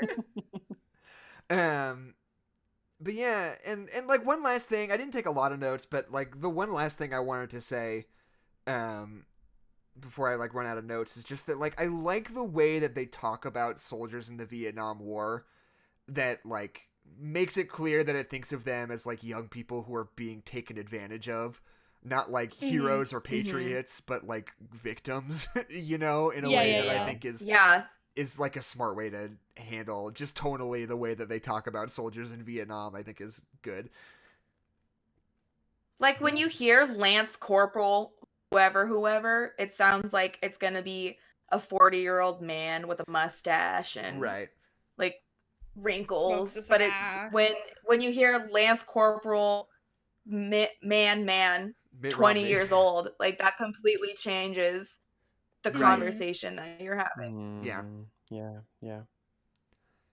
So maybe Adeline, do you war want to is set up... bad. So this movie made me think that maybe war might not be as good as I thought. Maybe I'm anti. I've got a creepypasta for you. It's the U.S. Constitution. Wow. What if I met Aaron Sorkin? It's the founding fathers. What if I met Aaron Sorkin someday and I was like, your movie Trial of the Chicago 7 changed my life. It made me realize that war was bad, actually, and I can never thank you enough for that. How do you think you would react? I mean, he would be happy, probably. He'd be like, how old were you when that movie came out? Right. You're 23 years old and you didn't think that war was like maybe not so good. That being said, there are a lot of people who are pretty pro, so maybe I won't be so. So maybe some more people need to watch this film. Okay, Adeline, set up your bullshit bit. I don't feel comfortable doing a bullshit bit for this movie. I can't say that the judge, his eyes went black and then he was racist some more. Anyway, welcome to Creepypasta Book Club. I have decided not to do the racially charged one again because I don't think a good opportunity for that one to see the light of day will ever happen. Anyway, I sent it to the chat, whoever wants to read it. This one's a little bit long, but it's still short. It's more than one paragraph, basically. I'll take it like I usually do, unless, Vi, you would like to read this creepypasta. Yes. Yes, okay. I would, because I have no idea what this bit is. I just followed the link. We just read creepypastas sometimes. That's it.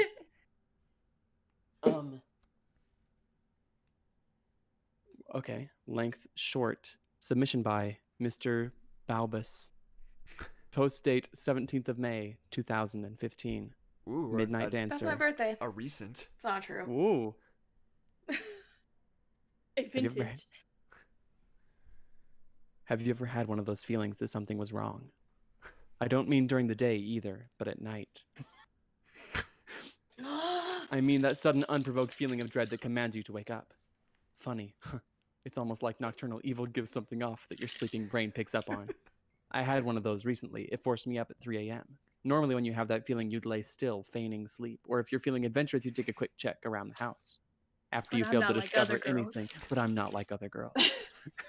This author does not know what it's like when I cannot sleep at night, because I'll tell you, I would love to just lay there when I wake up at 3 a.m. at night, but whatever. Good for you.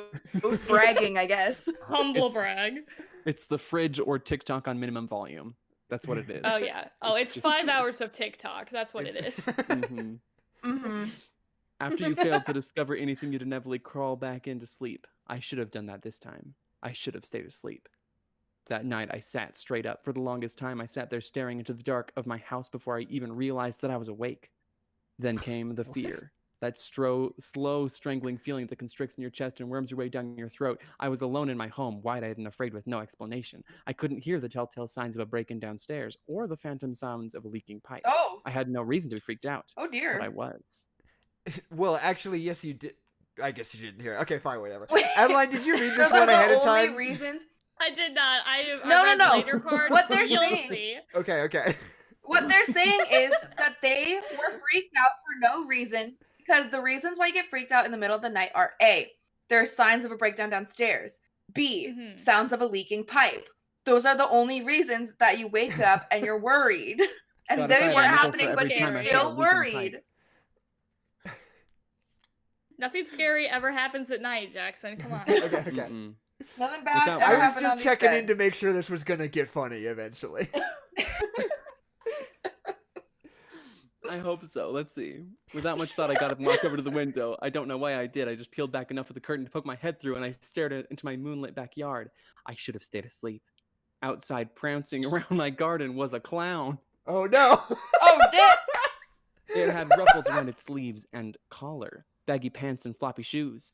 Its painted white face was even topped off with a big red rubber nose. Like a clown. It was without a doubt Like a clown the would. last thing I wanted to see at 3 in the morning. I don't know, that's actually kind of high up on my list at 3 in the morning. Like, that's Things I don't want to see at 3 a.m. A. Evidence of a break-in. B. A leaky pipe. C. A clown. A clown. Oh my god. It danced. And what's in gonna complete happen with this silence. clown? Yeah, doing a step that only a madman or a child could understand. Its playful manner was haunting. I watched with dread fascination as it circled the garden in a two-step, trying my best to ignore the growing lump in my throat. I moved around, pausing occasionally to play with my gardening tools. Oh, it moved around, playing with my gardening tools or sniffing the budding plants. Then it waltzed over to an oak sapling that I planted and disappeared. I blinked. The oak It sapling wasn't disappeared? possible. The oak sapling was Clown, gone. Kezia. They pulled it out of the ground. Oh god. It walked behind the thin infant plant, but didn't come out the other side. I should have seen it the entire time, but I didn't. It was like the clown had walked through a door hidden by the sapling. I should have stayed asleep. What? How big is I this don't know. sapling? Clown bits. It's like that green screen trick from that Lifehouse video. Right. Exact size tree. From my favorite. I never watched that the same way again. Wait, was that in the... Wait, hold on. I thought that was you, Vi. Was that in the creepypasta that mentioned No, that yeah, that Lifehouse was a bit. video? Oh. Okay. Oh my god. I hoped it was some sort of waking dream. I pretended nothing was pretending nothing was happening was easier than the truth. The clown came back though. Night after night I watched as it danced around my backyard, and at the end of every night it would vanish the same way. Eventually I just tore up the sapling. No, one night it disappeared behind a garden hoe, only for it to appear seconds later behind the lawnmower. Tonight I found it digging a hole in the middle of the yard. I've never seen it do something like this before, and my immediate thought was that the clown is digging my grave. The hole got deeper and deeper as the clown dug until the top of the hole reached its head. Once it finished, it stood at the edge of the hole motionless, when out of nowhere, it jerked its head around. My heart pounded so fast I could taste the copper in my mouth. I was about to tear away the curtain from the curtain. What copper? Copper. Why are you tasting copper? Why is there copper in your mouth? Wait a second. I'm about to tear away the curtain when I see it bend down and pluck a flower. The clown put the stem between its teeth and planted the shovel firm in the ground before stretching out pretend suspenders and admiring its work like a farmer. My heart was still racing at this point, but I was just glad that it didn't see me. As if the thing read my mind, it turned on its heel and stared right at me. I never thought I'd actually pray for a heart attack. It spit out the flower and ran toward me, its feet flopping to the side. It stopped a few feet from the house, grinning at me with filthy orange teeth as it pointed to the hole and waved me over excitedly like a child showing off a finger painting. Hey, get in there. Hey, look, check out this hole, man. Get in this hole. Place, the only thing I could do was furiously shake my head no. The clown's smile fell, and it scratched its head as if confused. Whoa. Then it walked over to the hole and pointed at it again. No, but for real, though. I would have told it to fuck off if I could. Okay. It stood there for a moment before animatedly acting out its aha moment. Then it waltzed over and planted the shovel and disappeared behind it. I stared wide-eyed, hoping it would appear in the yard like before. I silently prayed for this until the moment I heard my closet creak open.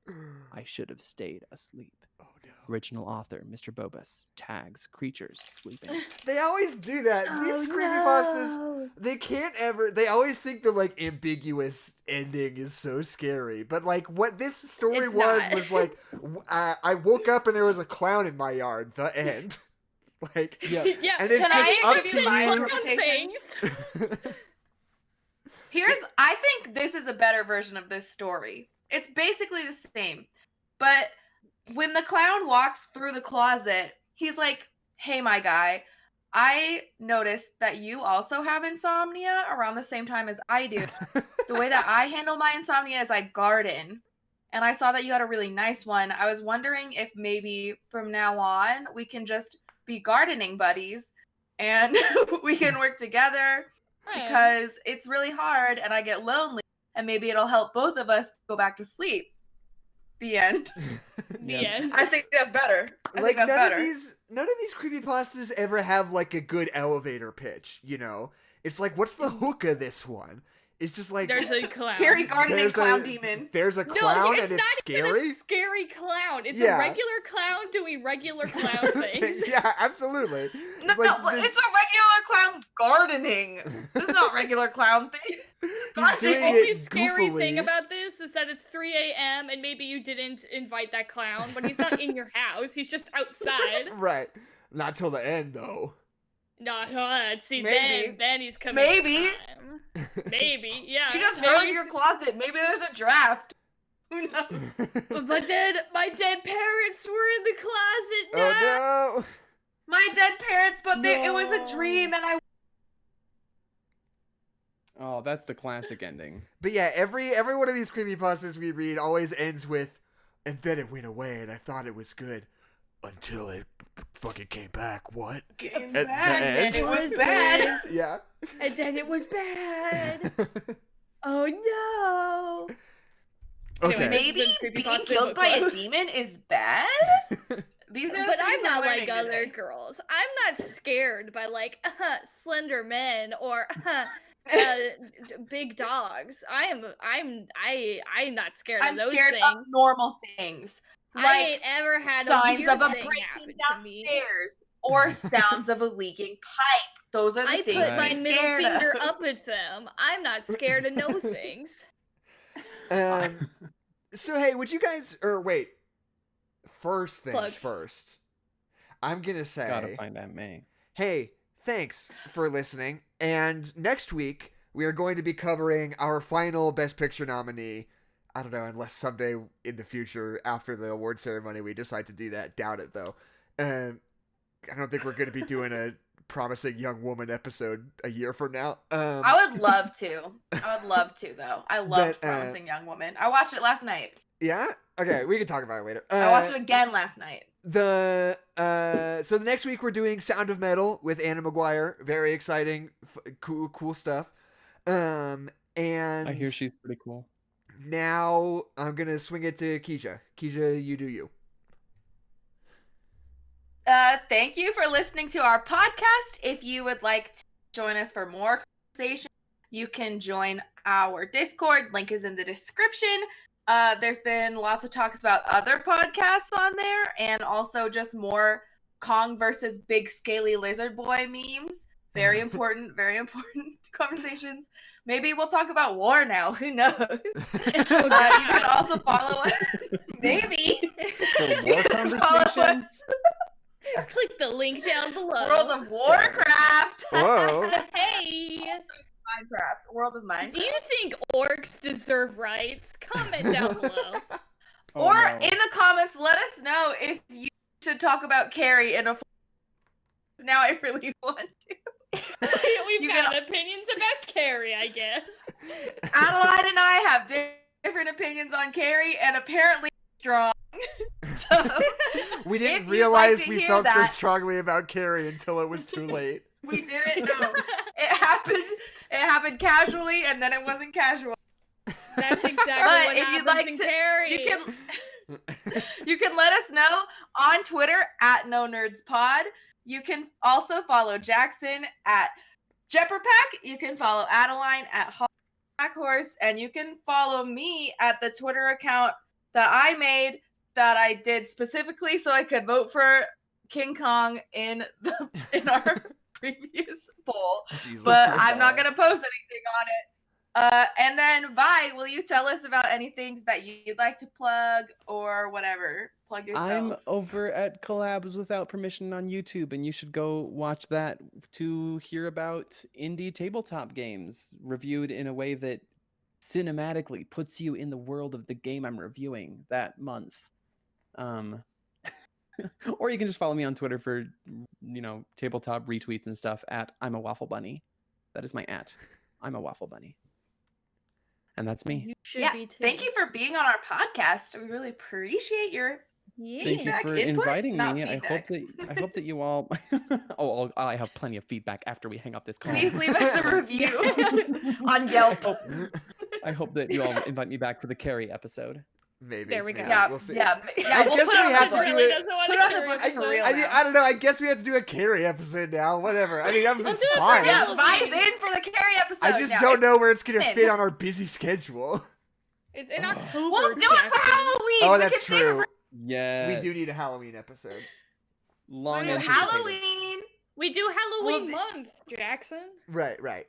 So we'll do Carrie. We'll do Bewitched again, but with me because I know way more. Both of you. Okay, fine. We'll do Bewitched again and get in a fight because that movie sucks dick, and I can't believe you think anything other than that, Kezia. I'm not saying it's good. I'm just saying that the things that you were saying about were wrong. And that you weren't interpreting the plot correctly. Okay, would you guys like to hear a 1-star review of Trial of the Chicago 7? Yes. Not really, but go ahead. And I hope you guys appreciate. I want to hear a 2-star review. I hope you guys appreciate me having to wade through the 1-star reviews on Letterboxd for this movie. Because let me tell you, it was not fun. But this person gives Trial of Chicago 7 1 star, and they say, "I stopped it after 10 minutes. I can't stand the fact that people call the U.S. America." That's a real thing. No, that's like a real thing that I've seen a lot. Like on really? On Twitter, on America's the continent. People in South America get pissed. They get peeved about it. They're like, call it the United States. But it's like I don't understand because like it's pretty clear that like the Western world, like European world, just uses America as shorthand for United States of America. And then the other countries are like Ecuador, not like Ecuador in South America. I just don't like. I don't understand the disconnect, but I've seen it a lot recently, and people are mad. They're fired up about it. Huh? It's the U.S. It's the United States. Criticize the U.S. Maybe pick a different thing. We got a lot that you can pick from. Right? Do you want me to find a different one? Was that not fun enough? No. Okay, I'm just saying, like it's a thing. I just don't know why. Good. I don't want to go back in there. I've seen it a lot. don't Can someone who gets mad about people saying America as shorthand for the United States of America tell me why they're so mad? And were you Chime so in mad the about it that comments. you had to stop watching this movie because of it? Yeah. Yeah. What does it deter Two you from things. watching the trial of the Chicago? We need to know. Okay, so anyway, my name's Jackson McMurray. My name's Adeline McMurray.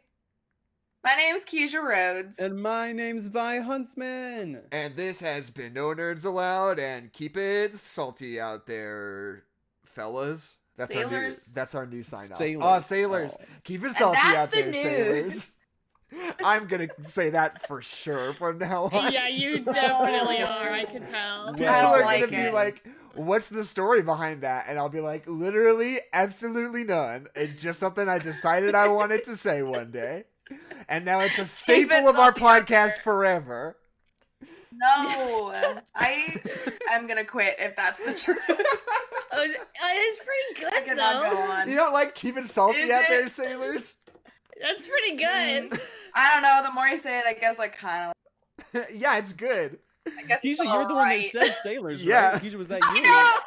I told you I hate myself. I add to the conversation because I think it'll be funny and that it's impactful. I don't know what to do. Wow, you're learning a lot of lessons that Abby Hoffman had to learn the hard way, Keisha. Oh, there we go. Wrapping it up right at the end. Zingo. I know. Yeah. We should have said in the podcast, which of the Chicago 7 do you think you're most like? We should have taken a BuzzFeed We should do style a personality this quiz. quiz. Which of the Chicago 7 are you? Oh my god. Really Personally, good. I think I'm a Jerry. Ugh. Good stuff. Good stuff. Okay, I'm gonna stop recording. Yeah, you may. Thanks for hanging out in the stream, you guys. Mother, may I? Oh, and I should also say, sorry that we haven't got our Godzilla vs. Kong episode on podcast platforms yet. I'll get it done this weekend. Not only is it a 5-person recording, which takes a long time, but also I'm going to have to go through and bleep out the word Godzilla every single time you say it, so that takes a hot second also. Oh, I'm sorry. I forgot about that. No, it's okay. It just means... And you've been on vacation. I've also been on vacation. So it's just a lot of things working against it. That'll be out on podcast platforms soon. I think I'll probably just work it out so that I drop this one and Godzilla vs. Kong at the same time. Somebody gets a double dose if you're only listening on podcast platforms. Ooh.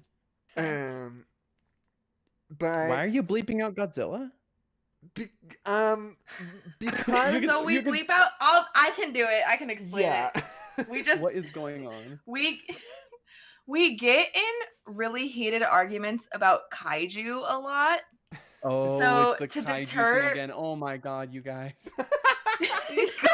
Like Godzilla is usually like the catalyst for such arguments. So as a deterrent, big scaly boy must be bleeped out. I Yes. just said it once, Yep, but yep. also I guess I already stopped recording, so it's fine. No, it's okay. Godzilla, Godzilla, Godzilla, Godzilla, Godzilla, Godzilla. I can say Stop. it. Keisha, he's gonna Better show than up Kong, now. actually. Show up in your bathroom. 2 Godzillas will actually. It's fine because he's our big boy and he's our savior of all men. So it's fine. Yeah, That's he what loves you- us. that's what you're Definitely. saying in the He comments. I don't definitely believe won't that. destroy my house. Don't destroy my house and kill my dog. Okay, But he's cool though. I like him. I feel like we actually kept this. I feel like our podcast's been running really long lately. I feel like this one actually was fairly succinct. Oh yeah. What was it? I guess Yeah, it we've was. been in the Oh, it was 2 hours almost zone. 2 hours. Yeah, I guess that's just how long our podcast is now. We got a lot to say. It's true. Do people Well, like it's it? good- Do you okay, like so a I- long podcast or do you like a more succinct podcast? I mean, it's different when it's like an animated movie. Like sometimes, like yeah, Toy Story, we only have like an hour's worth of things to say. Right. But when it's like the Trial of the Chicago 7, we're probably gonna have more. When it's Mank, we're probably gonna have more to say. Yeah. It just depends. Mank. It all. Leave a 5-star review and tell us whether or not you like how long our podcast is. Right, yeah. Maybe we should yeah. get back on Oh, that. I also- was trying to get people to leave iTunes reviews for a while, but nobody did it. Maybe Yeah, should I was get about back to say, on go that. to the podcast app and leave a review. It's really cool. The only one that we have right now is from Keisha, That's and it's true. before she was a host, but now it's just Yeah, and it was weird. about myself. It was Yeah, about okay. myself. It was. It was because I last minute came on the stream about Artemis Fowl. Artemis Fowl, and I'd never read any Artemis Fowl books, and like my Wi-Fi was going in and out for no reason. So like I kept disconnecting from That's the right. stream. It was so bad. Yeah, it was rough. So maybe I'll review myself again because I'm better at it now. Right. A So fitting. what you're saying is, if someone Like how leaves a Kezia has review, then improved. they'll be the next guest that is added to the queue. Oh yeah, definitely. Yeah, Don't maybe say that that. is Mom. it. self-fulfilling Maybe that's how. prophecy. If maybe some more of y'all had left a review, maybe you'd be on the podcast. Frank. What if we did an episode where we did a podcast with people on Omegle? Oh my god. That- Oh my god. That sounds like a terrible idea. You'd have to pick a movie That that sounds everyone's seen. James Cameron's Avatar as reviewed by Omegle. That sounds fun. That might be a good idea. I love Avatar. Maybe that's something we can set up when we're doing somewhere along the line between now and when we do our Blade episode. We could have an Omegle special. Wow, that'd be great. Oh my gosh. That's true. That'd be fun. We do have to you do have to make sure that you get, the sign off of the people so that we're not taking their likeness or Right, whatever. yeah. I'll get their permission. I just love Avatar. I actually non-ironically am a fan of that movie. I have still never seen I it. haven't seen it. Yeah, say it. I watched it on Monday for real. So, Really? I feel like For maybe the first time. what Steve No. Jobs is to me, Avatar is to Keisha. I've watched Steve Jobs literally. I watched Steve Jobs twice in the past week. Oh my Jackson? god. Oh, you know what that movie is for me? For me, it's Saving Mr. Banks. I don't fucking know why. Oh yeah, I don't think I've seen that that since is I saw so it in sad. I theaters. can't handle saying It's just, I don't know, it's just like nice, and it's like a period piece. I could just consume it and be like, this is nice, and I, I don't know, have but to it just think. makes me And I'm just so like, sad. It is very It makes sad. Her me father so does die sad. of alcoholism, but other than that, it's like, nom, nom, nom, very easy. I like in Steve Jobs when he's like, Joanna, I know schools aren't gonna buy a $13,000 dictionary with good speakers. You know, I know that. But Avi Tavanian is gonna build Apple exactly the OS they need, and they're gonna have to buy me with it. That's what I think is good, is when he says stuff like that. Really, really good stuff. I like it. I like it a lot. And Seth Rogen is Steve Wozniak, and he rules in it. Steve Jobs, you guys. Good ass flick. Now in theaters. Steve Jobs. Steve Jobs. Back in theaters because it's so good. I haven't seen the Ashton Kutcher Jobs. Steve Jobs. Maybe I should. I think that it's not good. Oh no, it is Is the supposed to be consent. atrocious. Which one? Oh no, it's not. It's the other movie about Steve Jobs that came out like 2 years earlier with Ashton Kutcher that everyone hates. Oh. Because, okay, so here's why Steve Jobs is not considered the classic that it is, in my opinion. Everybody's strapped in, Oh, here okay? we go. Steve Jobs dies in like 2012, I think, something like that. And whoever it was that made the Ashton Kutcher Steve Jobs got on that biopic instantly. It felt like super gross and reactionary and like exploitative of his legacy, considering he just fucking died, right? Yeah, And yeah, that movie comes out like a solid like 8 months after he's pronounced dead, and it What? sucks. And everyone's like, no, we absolutely cannot be doing this. Please don't. And then Danny like Boyle, it was gross and also bad. right? Danny Boyle and Aaron Sorkin, like a couple years later, you know, when enough time had passed that he was still kind of on people's minds, but it wasn't super gross, made it super fucking good, made it clearly the best movie of all time, and people were just so sick of it after that whole Ashton Kutcher thing, they were like, stop, please don't. But they didn't consider that actually it was the best movie of all time, so it never got the fair shot that it deserves to be Shoulda considered known. the best movie of all time as it is. Mm-hmm. That's what I think about Steve That's Jobs. fair. Are you okay, Jackson? No, I need everybody to go watch Steve Jobs. I'm gonna put it on We the also list need for movies we everybody- do on the podcast. We also need everybody to go watch Megamind because it came out the same time as after Despicable Me, and everyone was like, "I've already seen Despicable Me. Why do I want to watch Megamind?" But then Megamind is also very good. Megamind. You say also as if. Wait a second. What'd you say, Jackson? I just said Megamind's not that great. I think people blow that movie out Megamind's of pretty proportion. damn good, Jackson. Megamind is good. I think I'm it's not I gonna think good. go that into this. Megamind. I think DreamWorks has a hard time marketing their right. movies. I think it got a bad rap, is and I think Meg- it's a little underrated. But people talk about that movie like it's some secret masterpiece, and I just don't think it is. Damn good, fella. Hey, it's actually pretty good. Is Megamind good? Is Megamind actually good? Stay tuned. Did you? Yeah, convince If you me. think about it, Megamind's kind of fucked up. Okay, are we done streaming? How do we feel? Jackson, you I haven't just made a got my tweet audio. about how something is kind of fucked up in a long time. That's and I need true. you to get Are back you on doing that. okay? You haven't tweeted about fucked up things in a while. Yeah, I'm Which really, things? I'm I'll do really it right worried. now. What's kind of? Give me something that's kind of fucked up. If you think about it, I'll tweet it right now. The Chicago 7. If you think about it, the trial of the Chicago 7.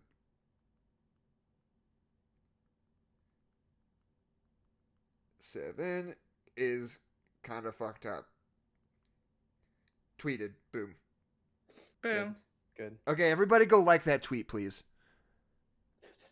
Hey, everyone. Everybody, That's please what I go do like every that time I tweet. Go on a live stream. Every time I tweet, I'm in the Discord like, hey, everybody. Everybody, great tweets please like today. this. Please go. Please clap. Okay. I think we're good. Are we done here? I think we're No done here. bueno. Okay, cool. Thank you guys for checking in, and we'll see you next week for Sound of Metal with